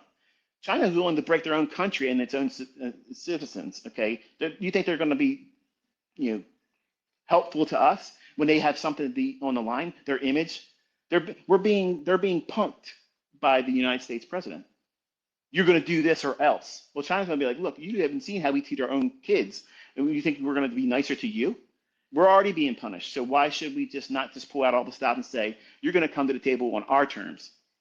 So you're a consuming nation. You're not a producing nation. So let's see who deals with it longer than the other. Because they can deal with Russia. They can deal with all the other BRICS nations and still get by. Where are we going to get our junk from? Where are we going to get our pharmaceuticals from? See, all those things are huge, paramount issues that have a direct relationship to what? Currencies and global trade. All that's going to be affected. And Forex is going to have this period of, wow, wake up time, and it's going to create this strength, this leader of one or two currencies. And that huge imbalance is going to cause the next wave of interest in Forex. And you're going to have that little sympathy play with all the other smaller currencies. But one or two of them is going to lead. And it might be something that's directly related to China or Russia. And it may not be their individual currencies. But what country warms up to them best through global trade, and then they start usurping the control and interest that other currencies have right now. If you go back and look at how I taught the currency market, you're always looking for the relative strength leader when you're bullish, and you're always looking for the weakest trader, weakest currency when you're trying to go short. So you're watching that, and because we had global disruption with COVID, it's not going to be like a 1 week event. It's not going to be a couple months. It's a long. I mean, we've done serious damage globally, and we're slowly starting to come to realize just how bad that was. And it's still being worked out, but it's also the opportunity for someone or some country to come out there and just say, you know what, we're going to now be the global reserve currency because the dollar just ain't it anymore. And that's an ugly fight. So it's not that there's an algorithm change. It's not the algorithm is evolving. It's just there's a lot of manual intervention, and that's not doing anything except for a very short term. And in terms of where we've been in COVID, 2020 stuff to now, it feels like a lifetime because it's stressful because we make our money from doing these things. We trade and we assume risk, and risk has been elevated for years since COVID. But we've normalized that. And it feels like something's changed. No, the only thing that's changed is that you have adapted to this, but you're getting worn out by it. You're wanting to see it end and to move back to a little bit more easier time of trading. And no one can time that. No one can say it's going to happen right here, right now. And you have to just do what the market's going to give you. Work with what cards you're dealt. And knowing that these things won't last in perpetuity, there's going to be an end to it. But just know at the end of it, there's a bigger wave coming.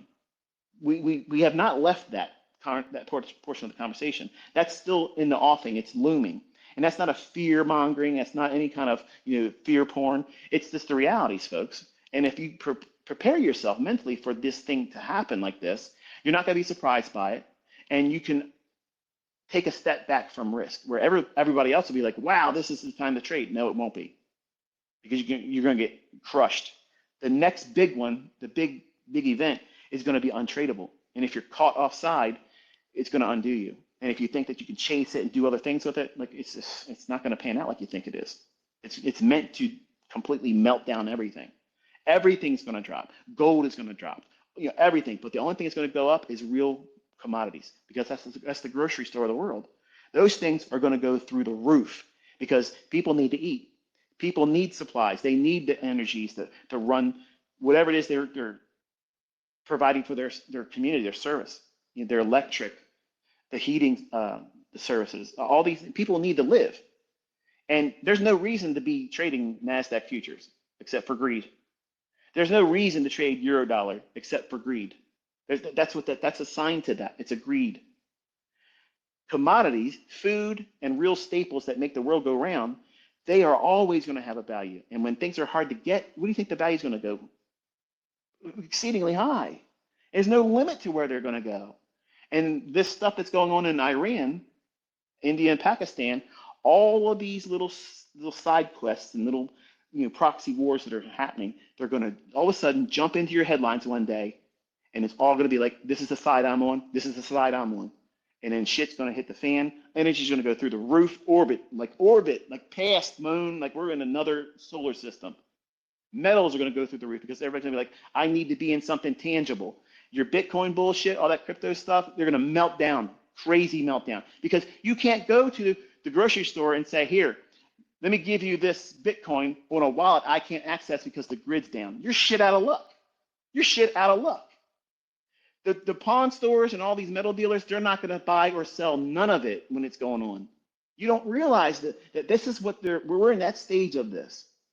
And yes, it sounds scary, but if you understand what I'm saying is, these are periods when you don't want to increase risk and you want to take a step back. You want to really be a risk-averse person, because that's what's coming.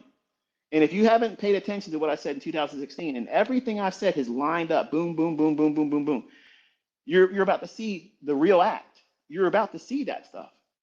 And if you're not careful, you can look at this and say, oh, it's time to be John Wayne. I'm going to cowboy up and take on more risk and trade aggressively and do maximum leverage and do more harm to yourself and versus preserve what you have.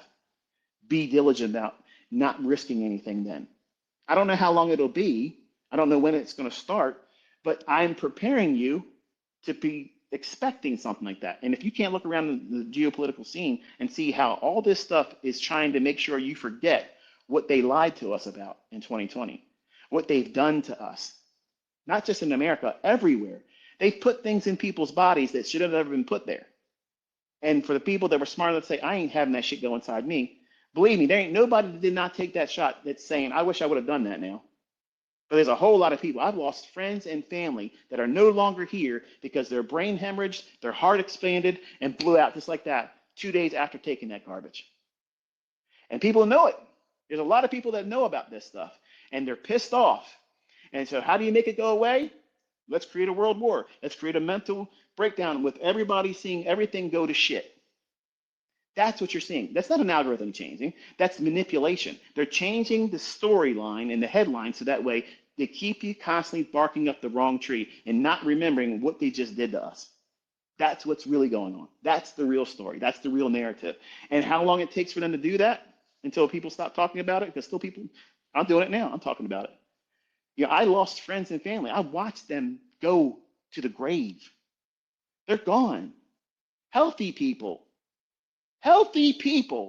fit as a fiddle. All of a sudden, brain hemorrhage, boom, heart, boom, gone. And we weren't allowed to go see them laid out. People have real reason to be pissed the fuck off, and they are. And they're sitting here knowing that they have to get people on board with certain ideas. So they have to create heroes like Trump. Let me say something. You're not making your way into the White House unless you're part of that club. And that's why I said in 2016, I'm interested to see what this guy does, because he's not a politician, but he's always been a Democrat. He's always been a Democrat. And he still is a Democrat. He's just wearing a mask, just like the WWF wrestling. He's playing his role as now bad John Cena. He was good John Cena in the beginning. Now he's the bad John Cena. And that makes perfect sense. Like I said in 2016, he's the fall guy. It's easy to blame him. It's easy to blame him when it's controlled demolition.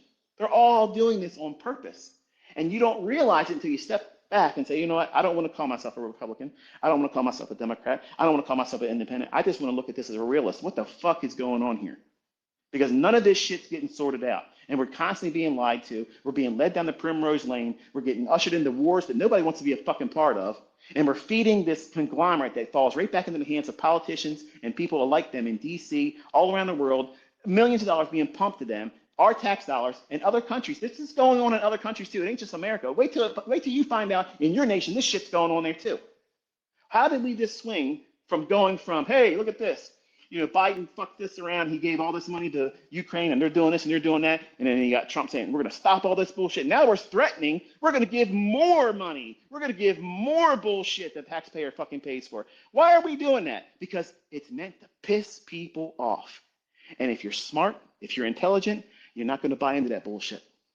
You're not going to be out there in the fucking streets throwing Molotov cocktails, going out there attacking other people, scratching up their Teslas, because that's what people that are uncivilized and stupid, uneducated people act like that.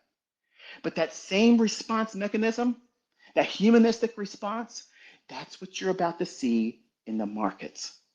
And that is not the algorithm changing. That's the algorithm working. That's it working. It's doing its job. But they're adding to it all of these outside influences of twisting everybody's opinion about who's to blame. Who's to blame? They're saying this is Trump's recession. We've been in a recession since year one Biden. That's how it's been.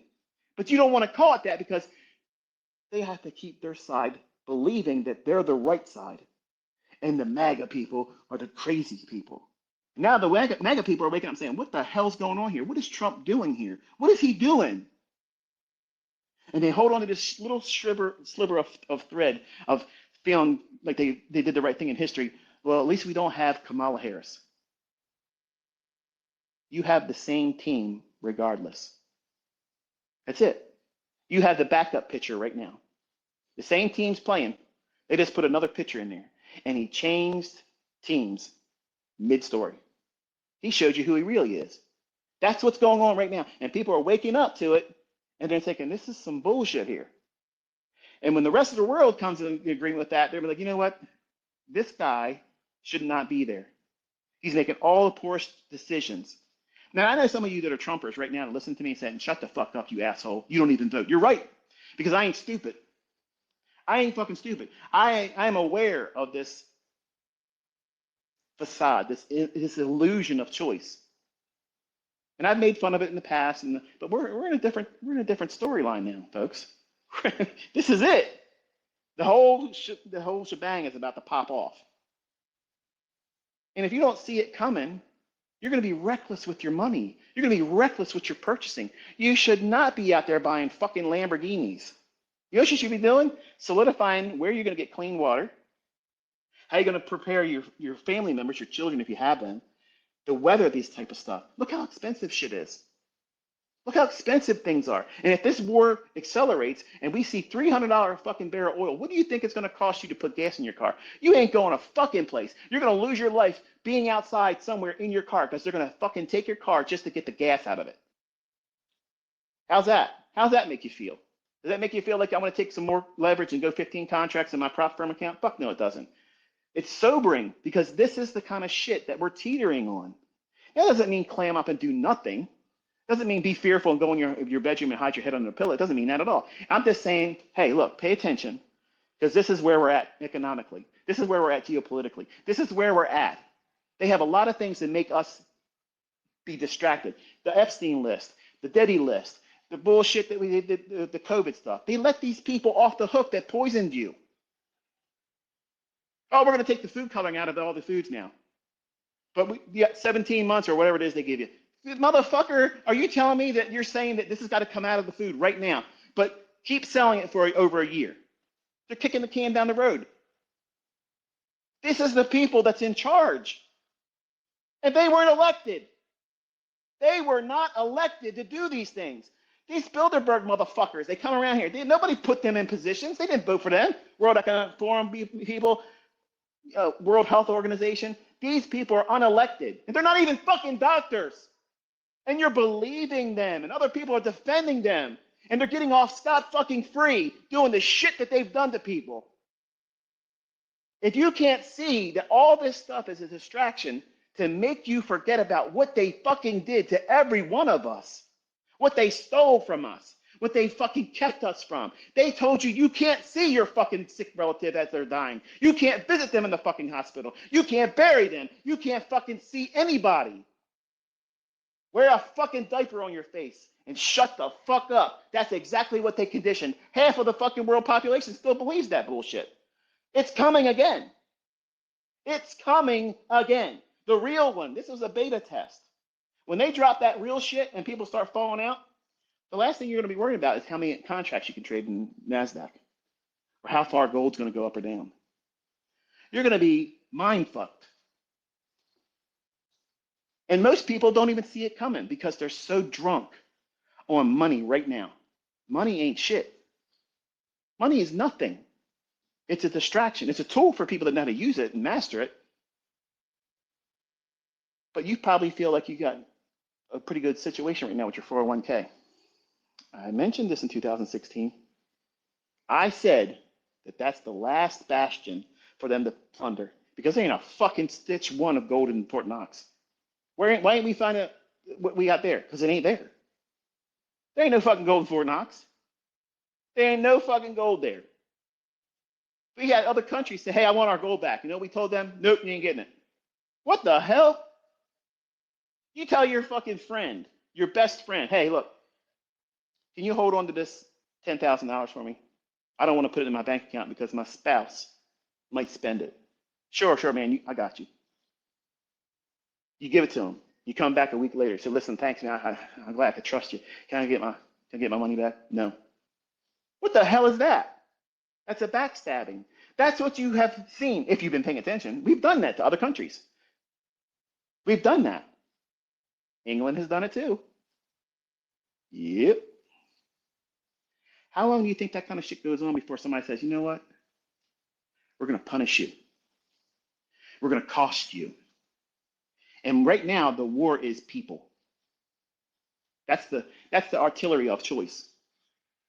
Separating people. What faction and mindset are you going to adopt? Are you on this side or are you on that side? I'm on neither. I'm outside of that bullshit. I'm stepping back and I'm watching them both fight each other. Because I ain't going to be consumed by that shit. I'm not worried, folks. I'm not stressing about it. And neither should you because you can't stop it. But you know what you can do? You can be in control of your own finances. You can say, you know what? I'm not going to take crazy fucking risks. As I make money, I'm taking it out and I'm buying tangible assets, not depreciating assets like fucking sports cars. Not going, oh, I'm going to spend all my money on lavish lifestyle. Nope. Do you have a residence outside of your own that if shit gets stupid where you're at, you can go there? Some of this stuff won't be possible for some of you. I understand that you know, this is probably in a way sometimes viewed in a way where it makes you feel depressed. But imagine if you didn't have this perspective that it's likely to come and it happens. You're going to be more scared to do anything. You'll be paralyzed. You won't know what to do, which is the reason why I even brought it up in 2016. These are long-term macro geopolitical events that are happening, and you aren't stopping it. It doesn't matter if there's a Democrat or a Republican in the White House because they're all the same team. Think about it. What is really being done right now? Nothing. They're just buying more time to let people get pissed off, and the whole idea will be you're no longer worried about Epstein. You're no worried about P. Diddy and who was on that shit show. You're not worried about what they did with the COVID era stuff. How many companies were shut the fuck down and people's business were put out of fucking business. Boom. All these people are getting money over in fucking Ukraine. Billions and billions of fucking dollars. Why aren't those people that were forced to close their doors, why aren't they being subsidized and being paid restitution? Because they fucking deserve it. Why are we paying for other people's fucking retirements in another country? Because it's money laundering. But you don't want to hear about that.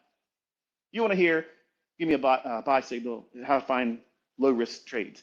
When all this shit falls in your lap, like it will with everybody, and me included, the last thing I'm going to be doing is looking at charts.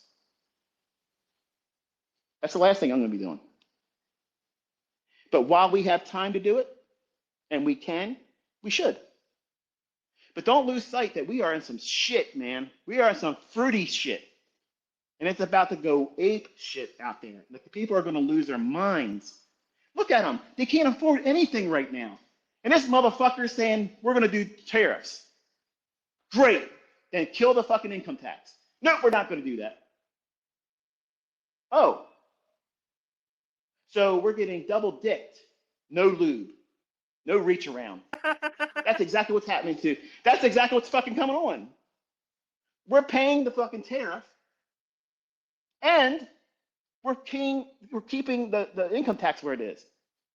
I pay 40 fucking percent. If I don't shelter things, I'm paying 40% based on income brackets. If they're going to do the tariffs, do away with the income tax. But they're not. You know what they're doing? They're creating another slush fund. Folks, look back in history. Every single time a civilization went to shit, you know what they did? They plundered the treasury. They took all the fucking money and it was a wealth transfer. Don't take my word for it. Study real history. Real fucking history. Not the Mickey Mouse bullshit that they try to tell you is history. That's why people are stupid. They don't know what fucking sex they are. They don't know what they have going on in their head. What am I? I don't know. What's a woman? What's a man? None of you motherfuckers can adequately define that because you're afraid to say it publicly because you're going to be outcasted. There's so much mental illness right now. They created it. They fostered it. They created this shit. And it's going to spill into the markets, people. It's going to happen. And once it happens, and that shit starts going on, man, they're going to have a field day running the market all over the place. And it's going to feel like things are broken. They won't be. That's insane. They're absolutely in control. Thank you so much, man. They're in Thank you so control. much. Hey, thank you. You're welcome. You broke it down for me. Trust me. I couldn't think of it in that context. It's so, you see, you have to have some detachment from the chaos around price anyway, because at the end of the day we're looking at price, but there's so much chaos around it, so much theatrics, that we have to either Yeah. enjoy the show or ignore the show, because when you watch the show and don't like it, you end up being that trader on Wall Street that just doesn't like anyone. You know, you don't like Hmm. the system so much that you end up being, I don't know, you fantasize about being the Joker at the end of the day. You know, so like I don't know, it's a weird world we live in, and just seeing it as you know, just without being attached to the things happening, you just, you know, take advantage of knowing that you can read price and just take advantage of it, do it, you know. So That's the only thing you yeah. do is live day by day, seize the opportunity. Okay, carpe diem. Okay, you have to see what presents itself as an opportunity while you can take advantage of it. Because there's coming a time real soon where we won't have this luxury to do it. We won't have it. And there won't be these people on social media showing you windfall victories and tell you it's easy as shit, come over here and copy me type trading, or buy my course, or buy my books, or buy my system, or buy a membership to my Discord, or whatever the hell it is. There's coming a time like that, and they're all going to disappear. And they're going to be sitting in their house, if they can still have one, and they're going to be shitting themselves thinking, what in the hell did I do? I did not have any no preparation for this. I have my money tied up in shit I can't touch now. When the grid goes down, look, folks, look what happened in Spain. I told you when the lights fucking go out, your crypto shit ain't worth nothing. Oh, but I got it on what that you can't access. Think about when the grid goes down. Can you buy anything with your debit card or your credit card? No, you can't. It's cash only. But they're trying to tell us we need to move away from cash. We need to move away. I had someone this year go into my bank account and take $7,500 out. Now I got the money back. It's not a big deal. But they're able to do that because it's electronic funds. Everything's online banking, online banking, online banking. If you have a lot of money in checking accounts, you're a fucking idiot. You need to put your money into a savings account because they cannot do ACH payments through savings accounts. So all you guys that are showing your bank accounts all the time, look at this, I got a couple $100,000. I'm rich. You're not fucking rich too. You're stupid because you're keeping that money in an account where ACH purchases can be made. I had an account that had 200 some thousand dollars in, which if I lost that with them stealing it for a little while, I know that FDIC is going to pay it back, just like they gave the $7,500 back. But that doesn't happen in any of the accounts I have in savings. It will never happen. That will never, ever happen. And there's no checks on savings accounts. So what is it? It's the best form of protecting your cash on reserve in a bank. And I keep just about $20,000, $30,000 below the FDIC maximum, which is $250,000. Do I believe they have enough money to cover everything if shit goes upside down? Absolutely not. But am I losing sleep over it? Because in that situation, once it gets there, it is what it is. Everybody's on the same playing field then. You make as much as money as I make, and I have as much money as you have at that time. When everything goes to shit, we're all equals then. But while we have this time to do what we can, anything did you see how I shifted from you can grow wealth, you can grow wealth, you can grow wealth, and then COVID transitioned to me, you need to make ends meet. That wasn't by accident. I told everybody. I had people leave my mentorship in 2020, said I was a fucking nut. So true. And they're begging to come back in. They're begging me to come back in. Because everything I said has happened. Everything's expensive. They can't afford shit. Groceries off the fucking charts. How much does it cost for food where you're at? Where you're at right now, how much does food cost? Is it expensive or is it cheap? I'm asking you. Pippi. Who's it? Hello. Expensive, very Yeah. expensive, So super expensive, and it's not going to everybody change. feels that. Everybody Yeah. feels that. And guess what? You better have deeper pockets that you have right now because it's going to get even more expensive. And if you can't find a way to push savings into a place where you can access it, that means cash reserves outside of a bank. Look what happened in Spain. The power went out. And they come up with some Mickey Mouse bullshit excuse. Well, we had a climate event that caused the grid to go down. Get the fuck out of here. That's controlled. They're doing a test run in that country, and it's going to happen in good old America. You want to see people go fucking crazy? Let the lights go out for a week. Let the fucking food shelves get wiped out in hours, and there ain't nothing being brought to the stores. Let that situation happen wherever you live in America. It's going to be the wild, wild west. And the things that you have to procure, whether it be gas for people that have been smart enough to stockpile a little bit of it, and it's going to be like a black market. It sounds like Mad Max scenario shit, doesn't it? It does. But there's a lot of people that learn from me that that's a way of life over in Africa. That's the way it is. Power goes down. Where am I going to get energy from? I need gasoline for my generators. I need to do this. They make ends meet however they got to do it. In America, we think we walk around like shit ain't never going to happen here. Dude, it is coming. They've tested during the last 4 years how they can hit our grid. And a certain combination of certain things happening, the whole thing comes down. Why the fuck are we getting our energy from Canada?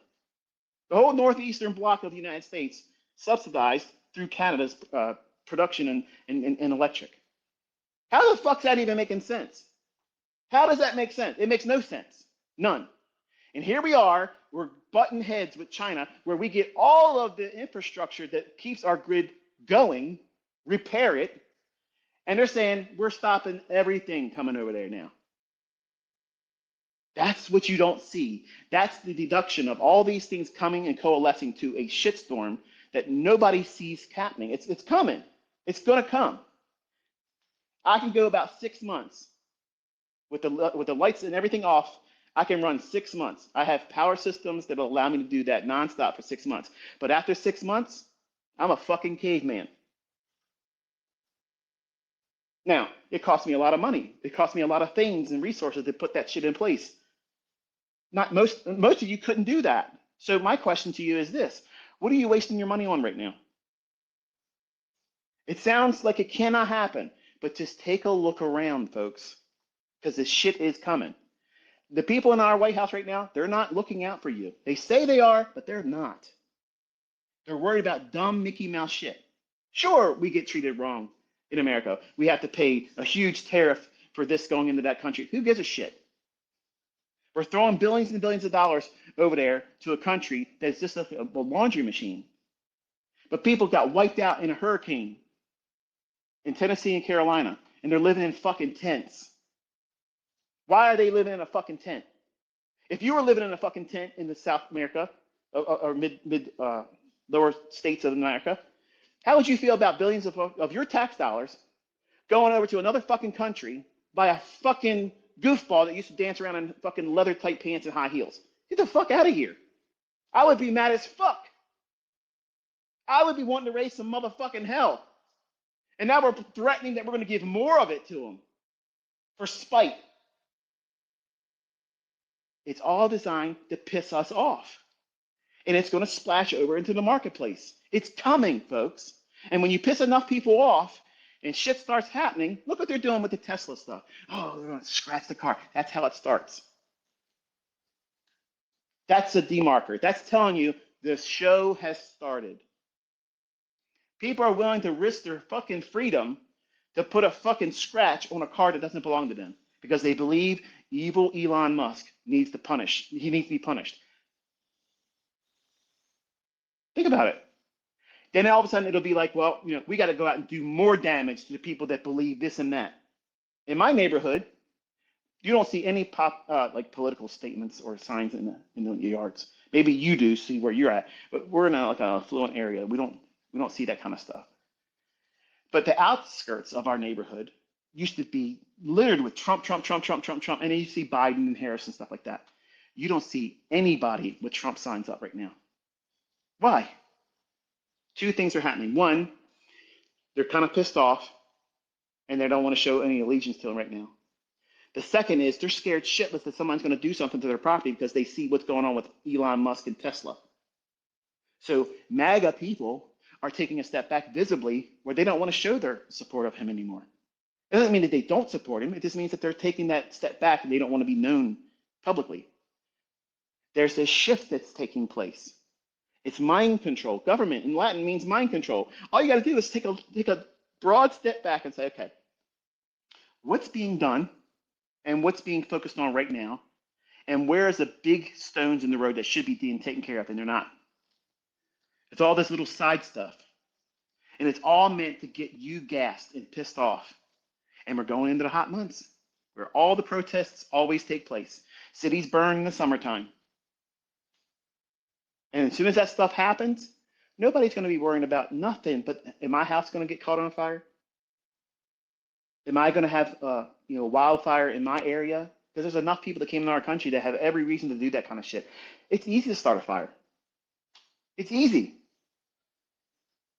And when people start doing crazy shit and they want to do maximum damage, they're going to do stuff like that. Do you have a way to protect your house if a wildfire breaks out? I have an irrigation system that completely floods my whole fucking area. I got 8 acres. And this whole thing will be a swamp. It'll be a fucking swamp inside of an hour and a half. That sounds crazy. Well, good. Well, you can call it crazy, but I call my fucking house standing still. It's brick, mortar, and I have a moat system on delivery, just like that. I take this shit seriously. I'm not telling you some bullshit. I've prepared. Since 2020, I put things in motion. In 2019, I said shit's coming. It's worse than 9/11. I told you all this shit was coming, and they made fun of me. They said chicken little this and chicken little that. Fear porn. Okay. Look at what happens. The whole fucking planet's messed up. Everybody's in a broke fucking house. It costs a lot of money for me to buy food. And it pisses me off that I got to spend that much for things that just 5 years ago, I could fill a grocery cart with $150. $150? Shit. That's nothing now. That's nothing. And if you have a family, how are you providing for them? Just barely, if anything else, you're borrowing from other people or running out credit cards that person's going to have to get paid. That credit card is going to have to be paid. The limit's going to be met eventually. And you have to make a change. You have to change what it is that you're doing. What pursuits are you having right now? Do you want to live a lavish lifestyle? Or are you preparing to weather a storm that everybody's going to experience? It's coming, folks. There's no avoiding it. It is absolutely coming. And if you're not prepared for it, or at least hedging it some way by having cash reserves on hand, you're fucking around with fire. You're literally waiting for the worst case scenario to happen and be ill prepared for it. Because if our grid goes down in the United States, that's not something that we're going to turn it back on. Where are we going to get the parts if China says, fuck you, we're not sending shit? Because we don't have lots of them sitting around in reserve. Ask people that are in the industry. I have linesmen that are friends of relatives, and they tell you all the time, they got to wait for all these things to happen.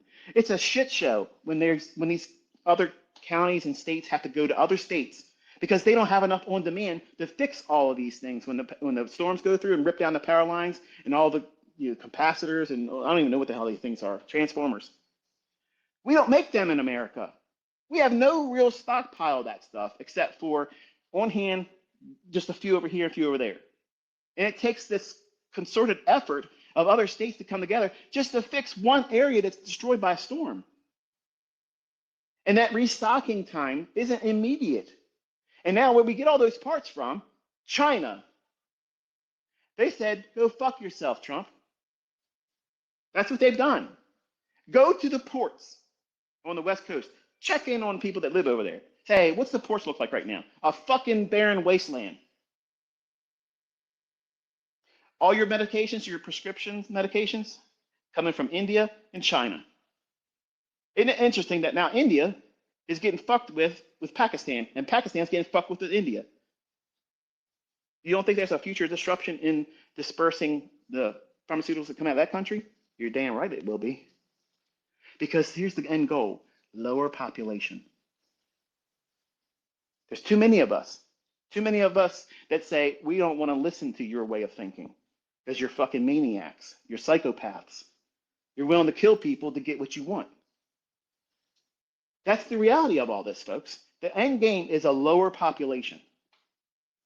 And if they can get us fighting one another in the streets and killing one another easily, that's one good way. Not that it's good in a sense it's good, but it's a good way in their perspective. And if they can control the food, and they got control of the food,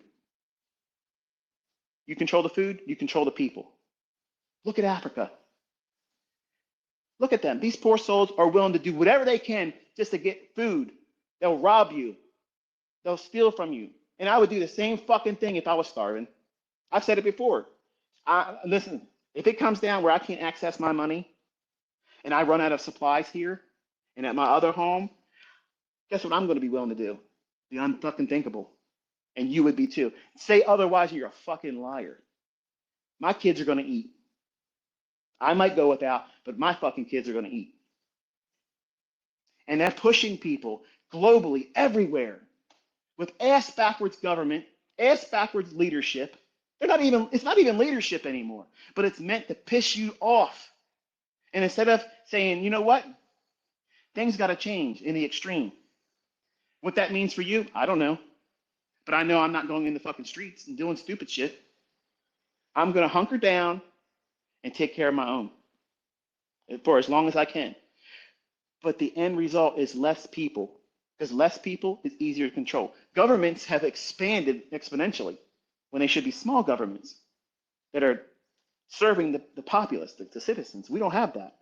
There's this paradigm shift. The only thing that's changed algorithmically is government's gotten bigger and more control, and populations have lost their freedom, their rights, their liberties.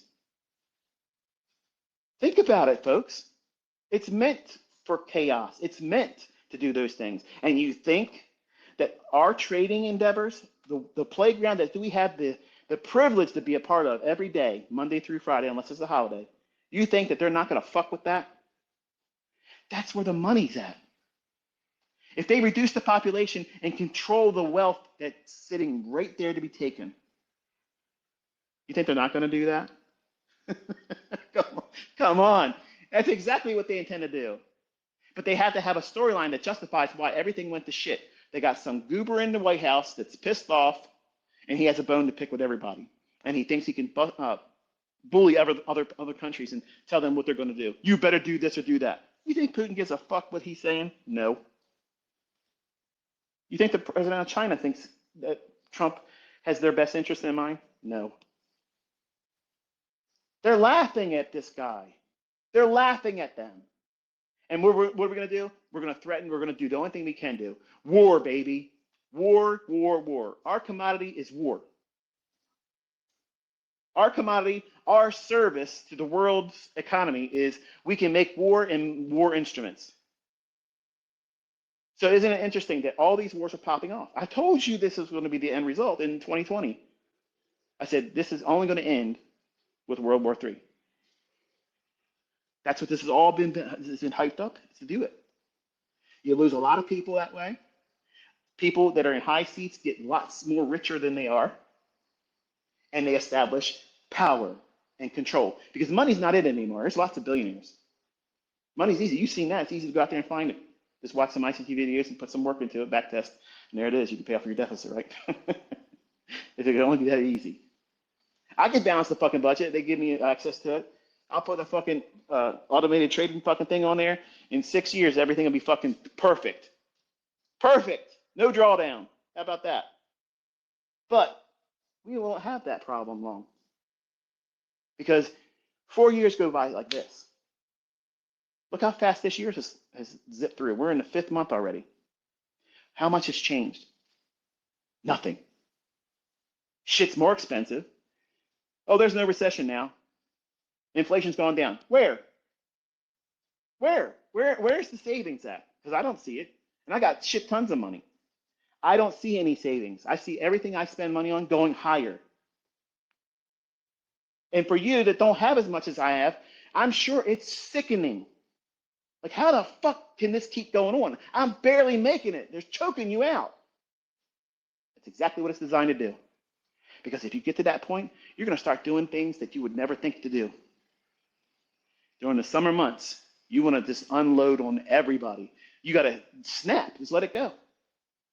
Maybe you never would shoplift, but maybe you might do it this summer. You would never stick that pound of ground beef in your bag in the store, but when you're broke and you can't make ends meet, you're contemplating doing that. Let me tell you something. I'm not above doing that if I had to. And that's just fucking real talk right there. My family's going to eat. And I understand how people are going to act when when it hits the fan. They're all going to be thinking like this. And I'll repent afterwards. But your family's your family. You got to do what you got to do. And other people doing less than us, less fortunate than us, are being pushed into decisions that are life altering, not only for themselves, but for other people. And for the people that sit there and they leave comments and say, oh, fear porn, nothing ever happens, this stuff's always been said for years and years and years, get the fuck out of here. That's a 20-year-old that doesn't even know what history is because they stopped teaching real history. You got judges in America right now that don't have the fucking authority to overrule a presidential fucking decision. They don't have the rights to do that. They don't have the control. They don't have the platform to do it. They don't have the reach. And they're testing the perception of the American people because they're saying, yeah, finally a judge stands up to, it doesn't work that way, folks. They stopped teaching civics for a reason. Most people don't even know what the fucking Bill of Rights is. They've never read the Constitution. They don't know what the fucking stages of due process is, who's entitled to it or not. People coming into our country illegally have more rights than the fucking people that are here that pay fucking taxes. Yes, that's a fucking problem. I don't give a shit where you come from. It's not limited to Latin America. It's to everybody that was going through there. But guess what? Flip side of the coin. If I was elsewhere and that was going on, my ass would have came through that fucking border too. I'd be getting my $10,000 fucking debit card. I'd be getting my free cell phone. I'd be getting my free health care. I would have done it too. I'm not blaming them. But we have a real fucking problem that ain't going away fast or easy. And I don't have the solution. The only thing I'm doing is preventing a complete meltdown where I have no access to resources when it happens. We have never had a sustained blackout. We've not had that. Spain they just tested it. And the citizens tasted it. How frustrating would that be? You can't pay for anything. You need things, but you can't pay for it. And you don't have cash on hand because everything's been going towards electronic debit and banking. And you guys love this crypto bullshit. Your fucking wallets won't be accessible. So how are you going to pay for shit? You don't think, because you don't think that this type of stuff's going to happen here. But that's exactly what's coming. And that's how they will force all this shit on you. And their solution after they present the problem is what everybody's going to be forced to approve and say, yes, I am going to subscribe to that way of doing things. People's bank accounts are going to get plundered. I've already seen it happen with mine. My wife's account, because she does all this debit stuff, that's why we do not bank in the same accounts. And you can say whatever the fuck you want to say about me, but my wife, she spends money stupidly. She swipes debit cards, she swipes credit cards in any place. She doesn't care. She ain't looking for those little things that lay over top of the credit card reader and skim it. So she's always having issues with her bank accounts. But I'm exempt from her shit. She's always battling the fucking banks to get her money back in her account because she's getting hit all the time because she's reckless with her spending. She has no name on any bank account that has my name on it. Not one. Not fucking one. I share no bank account with none of them. Not one of my kids, not my wife. I hedge against all that stuff. I don't own a debit card. I don't own one. They're the stupidest fucking thing anybody could have. And you probably use a debit card every single day for your purchasing. All you're doing is ensuring that your number's out there. And it's a direct route right to your bank account. Money. I do purchases through a company corporate credit card. That's their money. When they hit that card, that's their fucking problem. Meantime, I'm not paying that bill. And I have an Amex Gold card. They're always pushing me for the Platinum card. They're always just saying, hey, look, let's get this Centurion card. Let's get this. No, I rolled back down to just the Gold card. It only cost me $400 a year. And then I use it so much that I get perks back for it. I'm rich, but I ain't stupid with money. I do things because I see what's coming. When I was younger, I didn't think this way. But I have a family that's growing. And I want to make sure that I can take care of them when shit gets upside down. I may not be able to do it entirely. I may not be able to do everything I'm preparing to be willing to do, but at least I'm sleeping at night knowing I can. I can make an attempt to do these things. I'm not out there living lavishly when I could. I want to be responsible with what's been given to me. Like I want to be a good steward with what it is that's been given to me. And I'm trying to cultivate that in you as a listener. For young people, you don't want to hear this message. You probably already, I don't even know how many people are watching. You probably just signed off and said, okay, this is bullshit. I'm done. There's nothing about trading anymore. You're going to remember the things you've heard so far when shit goes upside down and you can't press the button to get into or out of a trade. What do you think is going to happen? As soon as the grid goes down or an event causes them to make trading inaccessible for an extended period of time, it could be a week, it could be a couple weeks, it could be 3 days, it could be one fucking day. The way the world is right now, imagine your 401k that you self-directed trade yourself. You have access to your money. You're doing all the investments. You're trading your own accounts. All of a sudden, you can't do shit. You can't get in or get out. You can't add to or take some off. See, some of you weren't even alive during the 9/11. I was stuck in the market. I was stuck in the market. I couldn't get out. What do you think is going to happen when people see that happen here and they open the market 1,500 to 2,000 points lower? Because it's designed to cause people to freak out and puke up their guts. And everybody panics so. Boom, boom, boom, boom, boom, boom, boom, boom, boom. That's controlled demolition, just like 9/11 was. And they're gonna create the very thing that they're gonna blame Trump. He caused all this stuff. It's been put in motion decades ago, folks. This inflated run up, this parabolic run in equities and stocks, none of those companies deserve to be valued at the prices that they're at now. Not one company deserves to be valuated at where they're at right now. But they're going to plunder it. They're going to plunder it. And it's going to be done in a way where you can't trade it. They're going to pull the plug. It's the biggest rug pull that's ever going to happen. And that's the outcome. And it's going to go so low, that's their reset. It's real cheap for them. And they can start the whole process all over again. And there'll be another 75 years to 100 years of probably advancing in the stock market. That's their goal. That's their plan. I don't think it's going to work that way, but that's what they're trying to do. There's a whole lot of carnage and chaos coming. And while we have the daylight to be able to do this, and we can make a little bit of scratch and put a little bit on the side to buy some things, non-perishable foods, shore up your house. Is there some projects around your house that need to be addressed? Things that shore up your sound home? Or you have a car that need to get new tires or new engine work done, and you can't afford to get a new car. You don't want to make the foolish mistake of paying way too much for them.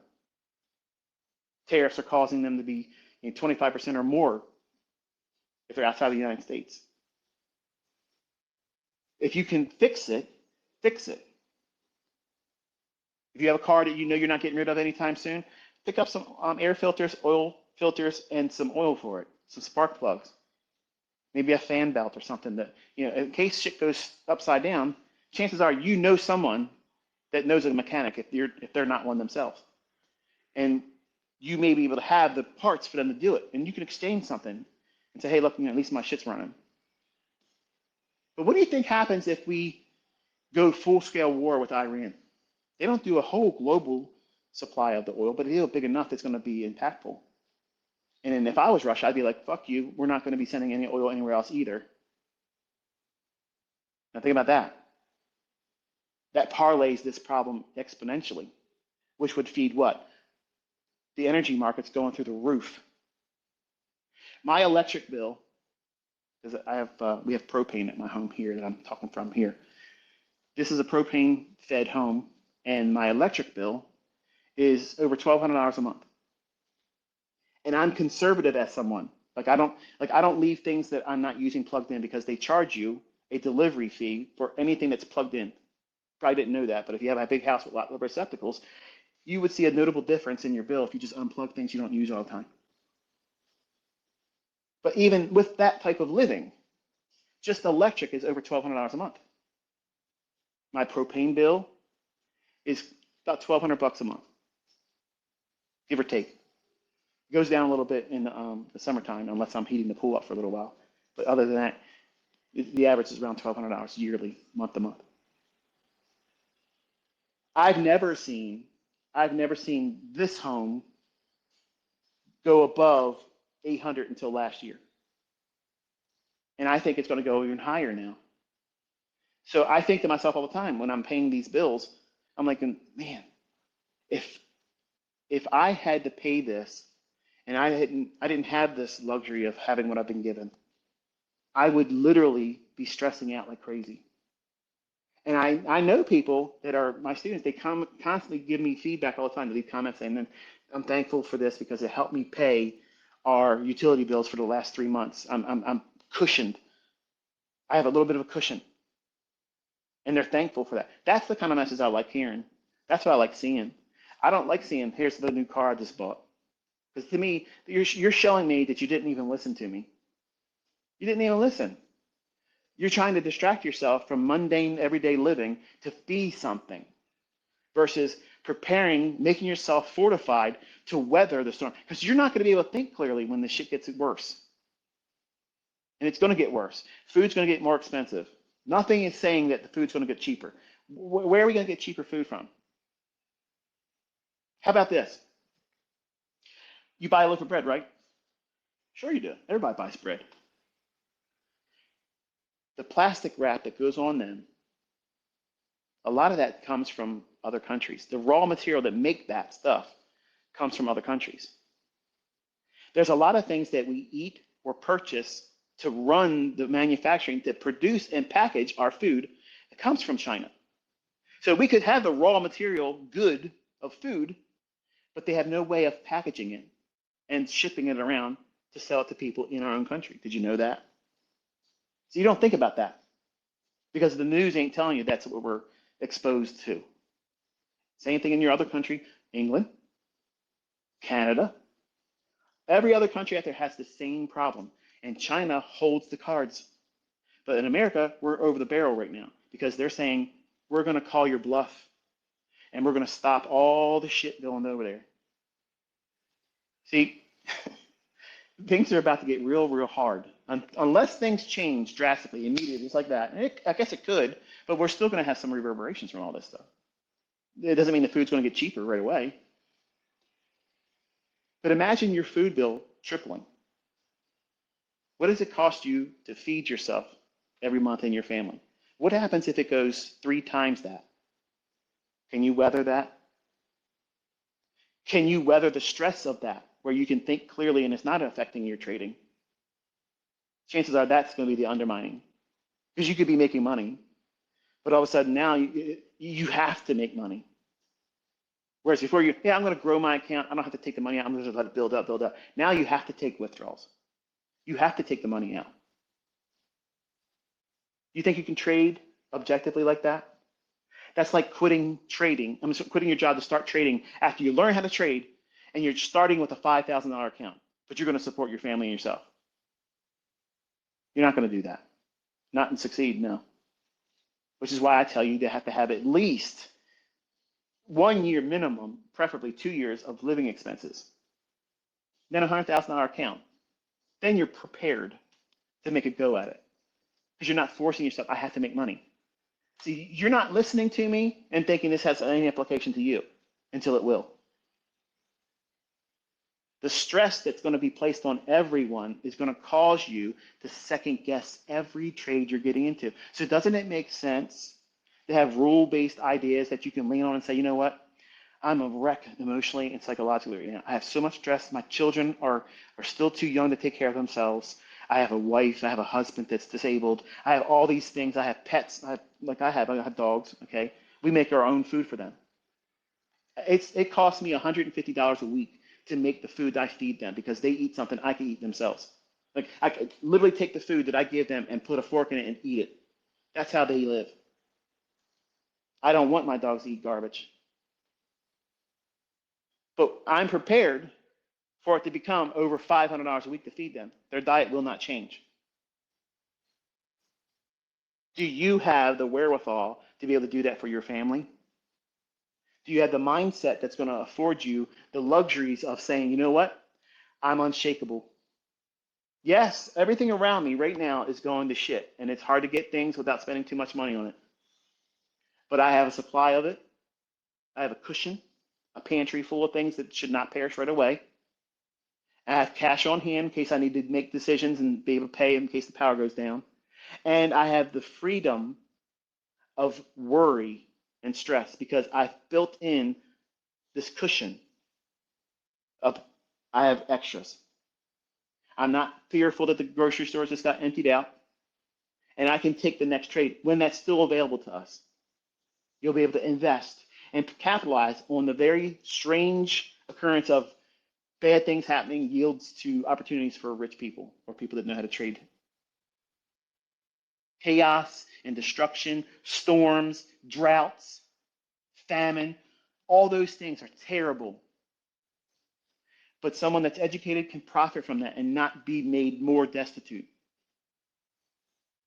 And I don't see any, I have no qualms against people that would see that and say, oh, you're evil because you're making money off of it. You're an idiot. You're an idiot, okay? If you can't see the means of being able to multiply what you have in a bad situation, you're stupid. You're a fool. I'm not hurting anybody by taking these trades, and you're not hurting anybody either. We all sign the same risk disclosures when we open up our accounts. But how many of you are prepared to be able to engage in trade, managing yourself, your emotions in those extreme conditions? Because that's what's happening. It's just a slow boil, folks. It's just a slow boil. You feel cushioned because you have cash in the bank. But how much cash do you have in hand? Because unless it's in your fucking hand, you don't have it. You don't have it. And you need to prepare for those types of things. Because what good is it? What good is it if you have lots of money to be able to trade, but you don't have food in your house to take care of your family? And they're barking at you saying, listen, why are you pushing them fucking buttons and playing around on the trading shit? And we don't have any groceries in the house. And your response is, I got to make the money to buy the groceries. When you should have had a supply already there. And you're going to be stressed out. You think you can fucking take that fucking trade that you're taking right now? You think you can trade your prop firm account under that kind of bullshit? You can't. Nobody fucking human can. You care about these people, right? They're your fucking family. You will not be able to do that. So that's what I'm saying. You're hedging yourself against the unthinkable. At least you've done something. So that way when it happens, you won't be reckless. You won't be tore up with stress. You won't be thinking, I got to put a trade on right now because I need to make food. I need to make food fall in the laps of my children. You're spoiled. You're completely oblivious to what could potentially upset everything. And you could be a great trader. You could be the best ICT fucking student trader. You could be all those things. But it doesn't mean shit if you're so stressed out that you can't even focus to take a trade. And every losing trade in those conditions feels like you're on the verge of blowing the account. Think about it. I'm not talking to fucking, I'm not monetized here, am I? I hijacked fucking Kitt's fucking show. But I mean what I'm telling you. What do you think I've been doing the last 5 fucking years? I'm preparing. I know this ain't done. It's not done. They did a beta test with this COVID bullshit, and they're constantly building all these other little side stories to justify why everything crashed during this administration. And I want to be wrong. I want to be fucking wrong. For my own family's fucking sake, I want to be wrong. But by all indications, I'm batting 1,000 fucking percent since 2016, and in 2019, the shit show started.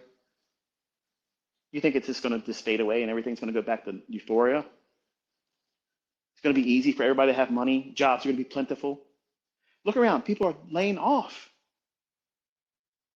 You're used to having this 6-figure job and your shit's getting shut down.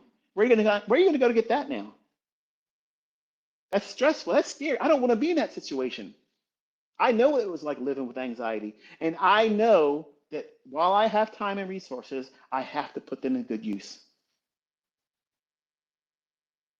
I encourage my friends and family, and largely they all think I'm full of shit. They don't care because they think I'm just the rich guy, and there it is. Okay. But I know they're coming to my house asking me for handouts when it happens, and I have them when they come. I don't want to turn any of my family away, my extended family. I know what's coming. Whether you want to believe me or not, I don't give a fuck. But for the ones that are smart and they care about themselves and their family, they're going to listen to what I'm saying. They're going to say, you know what, I'm going to make some changes in how I spend my money. I got to have a pay me first mentality. What's that mean? I'm going to put a percentage of my income that I'm making as a trader and your job and say, you know what? I don't give a shit about football, basketball, all these sports. I'm not going to games. I'm not going to concerts. I love Counting Crows. I told you recently. And I wanted to go see them. They're going to be in Columbia, Maryland here in a little while. And I'm not paying $750 fucking dollars. I love Adam. I love this. I love the Counting Crows, but they're not worth $750 to sit there and watch them sing something that it's not even going to sound like it does in the album. So I'm wealthy, but I'm not stupid with my money. And you need to be having that mindset right now because we are in that last little stage of where what we can do, we can. And there's going to be a day, I don't know what day it is. I don't know that. No one knows that. It's going to happen like 9/11 did. One day you're going to wake up, the weather's going to be pretty. Indian summer day, driving home, comfortable, thankful. Thankful. Walk through the door, all hell breaks loose. What they're going to do next pales in comparison because they're going to hit everything at the same time. There's no escaping it. Gold ain't save you. Silver ain't going to save you. Cryptos ain't going to save you. Trading futures ain't going to save you. None of that shit. The only market that's going to make any sense is commodities, and they're going to go fucking vertical. Limit up, limit up, limit up. And if you're properly positioned and you know how to deal with it, long story short, you'll be in a better position than most people. But sadly, not everybody's equipped for that. Not mentally, not emotionally, and certainly not financially. But it ain't like the first time you heard me talk like this. I started talking and crowing about this in 2016. So we're talking 9 years ago. And some of you laughed it off saying, ha ha ha, look around, bro. Yeah, it's a shit show coming. And maybe some of you have done what I've said. And I have students that believe me. They didn't quit mentorship. They didn't ask for a fucking refund, said you're a crazy ass loony motherfucker. I can't listen to a mentor crying because I care about what I'm talking about. And these same people are continuously asking me to let them back into that community. And the answer is no. Well, that's cruel. No. No. You had one chance and it's done. You chose to leave, you left. Done. I have no time for people like that. Because when the shit gets deep again, they're going to run around and do the crazy shit again because they're reckless. The people that listened and said, you know what, I got extra food, and when shit went down and we were in lockdown, I didn't suffer. And I'm thankful for that. I'm thankful that I got testimonies from people that said, you know what, I believe what you said. It made sense to me. And I put myself in a situation, I had to be in a better preparation state than I was. And it happened where they lived. Not in America, in other countries. And they got through it fine. Where other people, they're going through a whole lot of shit. Stress, without. I'm doing it again here. Maybe it was rude of me to go into this. Maybe it was something I should never mention or talked about. Maybe I took the opportunity and had too much liberty and go in this direction this far and extreme about it. I don't give a fuck. I don't apologize, Kitt. I don't. Because this is what it needs to be said. It needs to be said. Because people don't see it. They don't see it coming. They're not preparing for it. And when it happens, everybody's going to say, I wish I would have known better. I wish I'd known this was coming because I would have done this, this, this, and this, and this. Well, you know, here it is. Here we are at 2019 again. It's July. Here it is, October in 2019. I said it 2 times. I said, shit's coming. You better get your shit together. And in March 2020, the world changed. And we're still living in the bullshit. And they're trying to kick dirt over top of that and make you forget about it. And they're willing to do anything to do so because they got to keep you in control. So my question to you in closing, because I got to get out of here. I was supposed to be at a family function 3.5 hours ago. My question to you is this. What are you going to change right now to do whatever you feel comfortable to try to hedge against this stuff coming? Because what's going to happen if I'm wrong? What could happen? If you have extra cash reserves, if you have extra things around the house that you use that you may not be able to get your hands on, let alone 30 days from now, but not even counting 12 months at the end of the year. Are you going to do something differently? Or are you going to just say, you know what, this guy's, it's fear porn. It's fun to listen to. It's scary, but nothing's going to happen. Or are you going to be like, you know what? I have family. I have children that depend on me. And I want to make sure I have peace of mind because I like what I'm doing. And as long as I have the access to trade my money, I want to be able to free up mental equity because you're all going to be fucking mentally bankrupt when this shit hits. And you're not going to know what you're doing. You're going to be constantly watching the news, trying to figure out what's going on. And they're going to lie to you just like they've been lying all along. And you're going to remember this conversation. You're going to remember the shit I said, just like a lot of you remember in 2016, I said that Trump was going to get in there and they're going to use him as a fall guy. Look what they've done. He was the Messiah his first time here, the chosen one. That was his fucking words. He literally came out and said, I could go out there and shoot somebody in the street and get away with it. They'd let me get away with that. And you think I talk arrogantly. And now he comes out and everything that he's promising that he was going to change and do ain't happening. That's designed. It's designed to make you feel demoralized, feel like you've been betrayed. He's just playing bad John Cena right now. And just like in wrestling, he's staying in character. But you can't see it that way because that's not realistic. That's not part of the paradigm.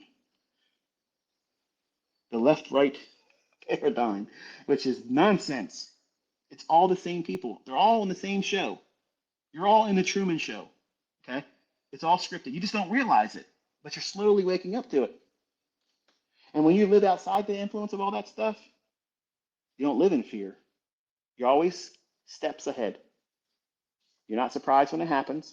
You're prepared if it does, and you can't change it. So it's very liberating living like this. I don't live like a crackpot afraid to go outside my house. I'm well protected. I have a lot of brass friends and a lot of friends that's, a lot of freedom seeds share. Okay? Let's put it that way. I can ventilate someone unwelcome in my home very, very efficiently.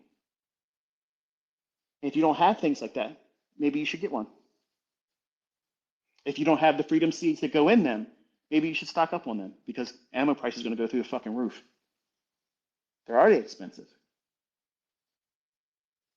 Do you have a way of getting clean drinking water? Right now, if the grid went down and water wasn't pumping to your house anymore, where would you go to get fresh water or potable water where you can make it drinkable? Think about those types of things. Because if you're forced to think about it when the shit's hitting the fan, you're not going to think clearly. Do you have online, not online, but do you have on hand any prescription medications? This can heat up, folks. In India being tore up with Pakistan fighting and China, both of those are the number one providers for medication, prescription medication. Heart, blood pressure, diabetes, all those medications predominantly come outside of the United States. We don't produce any of that stuff. How about your testing strips? You're diabetic? You might want to stock up on some of that stuff. Testing strips, lancers, a backup lancing device, alcohol prep wipes, all that shit comes from China. That's not coming over here right now. How's that going to affect you if you are a very sensitive diabetic? Folks, it's not about buy and sell signals. It's about just common decency and compassion. I'm trying to prepare you The only way I can. Somebody asked me this morning, I think it was Adam, what are you thinking about ICT? This. How can I communicate it to you? How can I communicate to you without sounding like a Bible thumper? This is the first time I mentioned it. How the Lord's dealing with me. I don't want to talk about these things. I know that you're not going to want to listen to me. It's not exciting. It doesn't make you rich. I don't even know why he pressed it on me in 2016. I didn't go out there planning to talk about it. After I said all those things, I was like, where did that come from? I know now where it came from. And it's meant for you to learn from it. Do what you can while you can, because there's coming a time real soon where we won't have this luxury. We won't have the ability to do it. It'll be outside our reach. And because that's the likelihood, you have to think about the gravity of that. You will not be thinking clearly. I know I won't be in the state of mind that I'm in right now. And I'm well stocked. I have done whatever I could within my human capabilities with the resources and the money and all the things and the freedom I have. I've done the best I could to do it. And I still am not prepared as much as I want to be. And I know I'm going to feel stressed because I have loved ones that are going to make stupid decisions. They're not going to listen. They're not going to follow, good sound logic and common sense. Don't do this, do that. My kids don't listen. They're just like you when you're parents. They don't listen. And when it comes to stressful events like that, it's going to be exasperated. So how are you going to spend your time making this money with good old ICT concepts? Is it about luxury for you?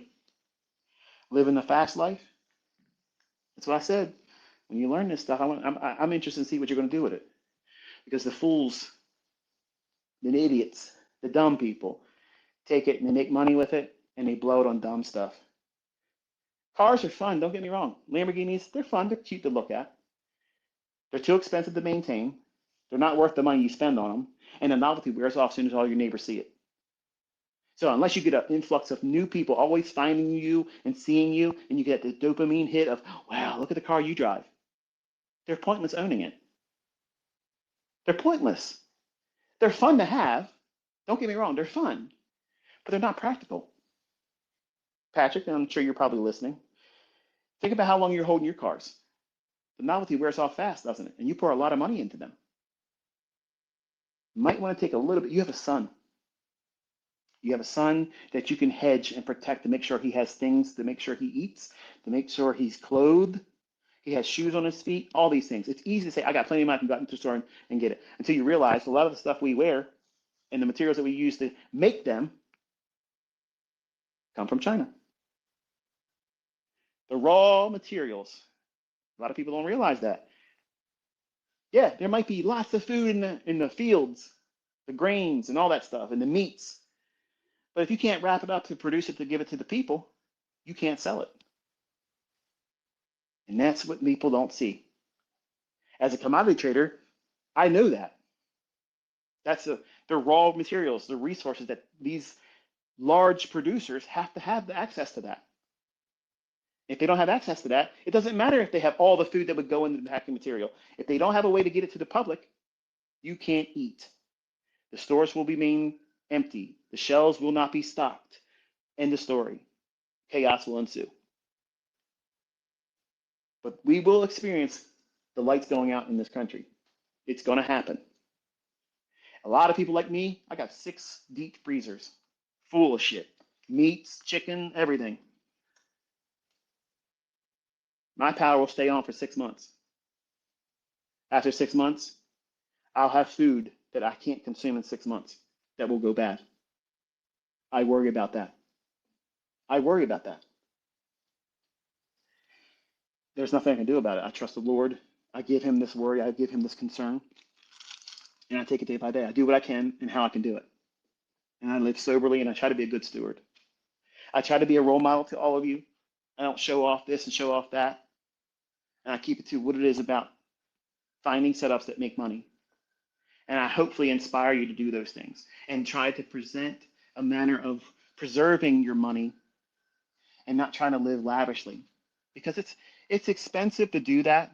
and the return on the investment of doing it never pales or pans out in a manner where I'm like, I'm glad I did that, showing off. And if anybody out there that lives like that right now in front of you, I guarantee you, all of them think I was expecting a bigger pop from the audience when I did this. When I showed them this, I was expecting a better return from my audience responses. I was expecting them to look up to me more. That's the pride of life. That's the thing, the flesh. That's what we have to deal with when we're making lots of money. And none of that shit's going to matter when the lights go out. We're all the same then. Our net worth is the same then.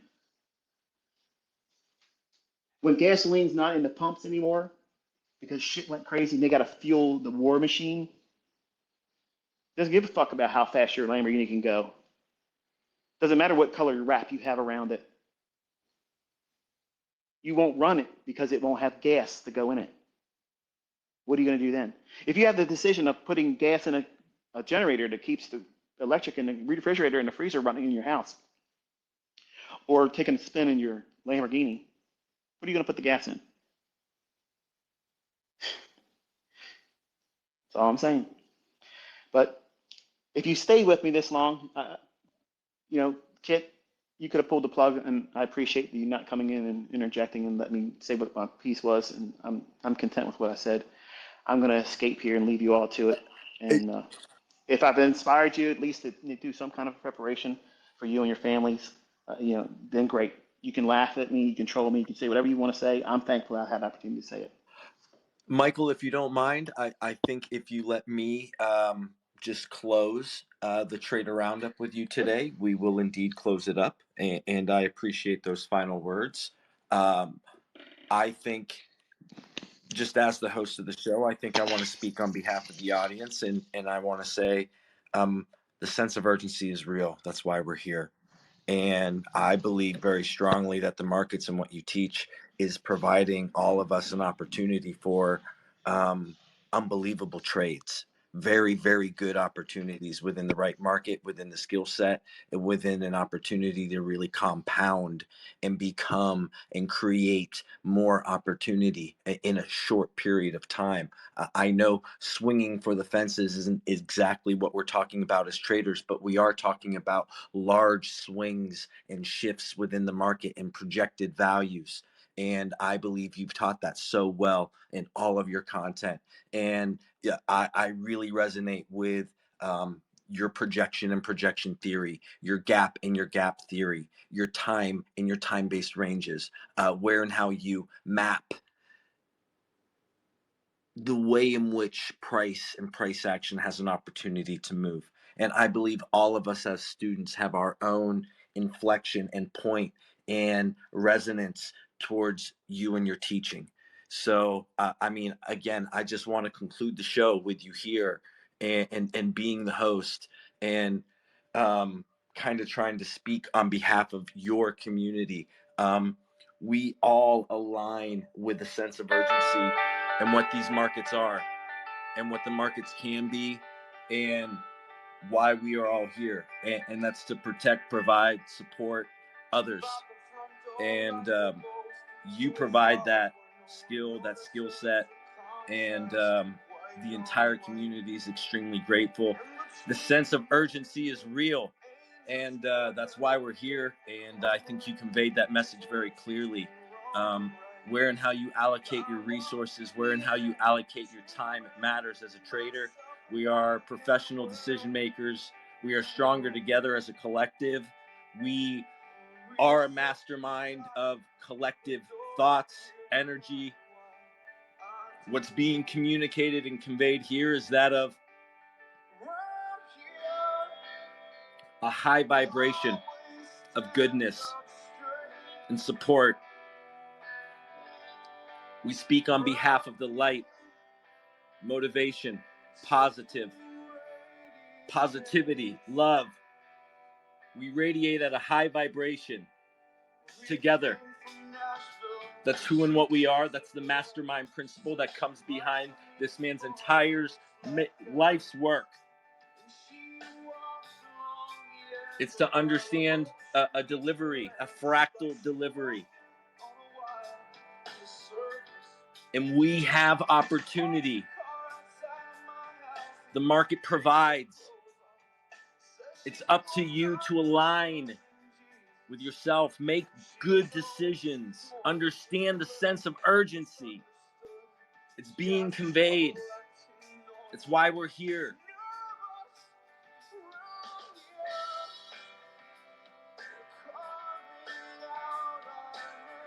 And you need to act in the force of light, in the force of good, with high moral integrity. You need to be light. You need to be strength. Your intention, your motivation is that of support, to protect, to provide. You come to the market protecting your equity, minimizing your risk, demanding precision. And then you load up that motherfucker and you take what you can. You take your piece. Because I promise you, when you find that precision, guess what? Daddy's putting more than one little contract on that 15R. Okay? As a charter, someone who understands advanced algorithmic delivery of price as taught by ICT, in this environment that is algorithmic in nature, that is chaotic, but that does have defined, unrealized ranges that we can utilize within time for predictive value.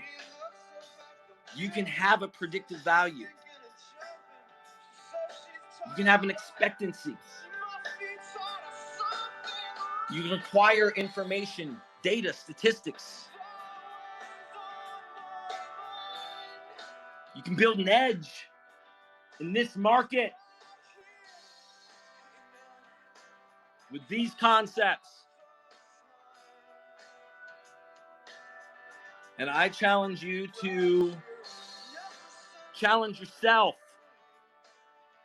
to have a sense of urgency in the world that we live in, to maximize your opportunity.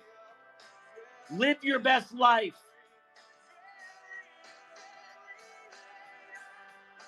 Support and strengthen those lesser than. Because the markets will provide. You are a protective force.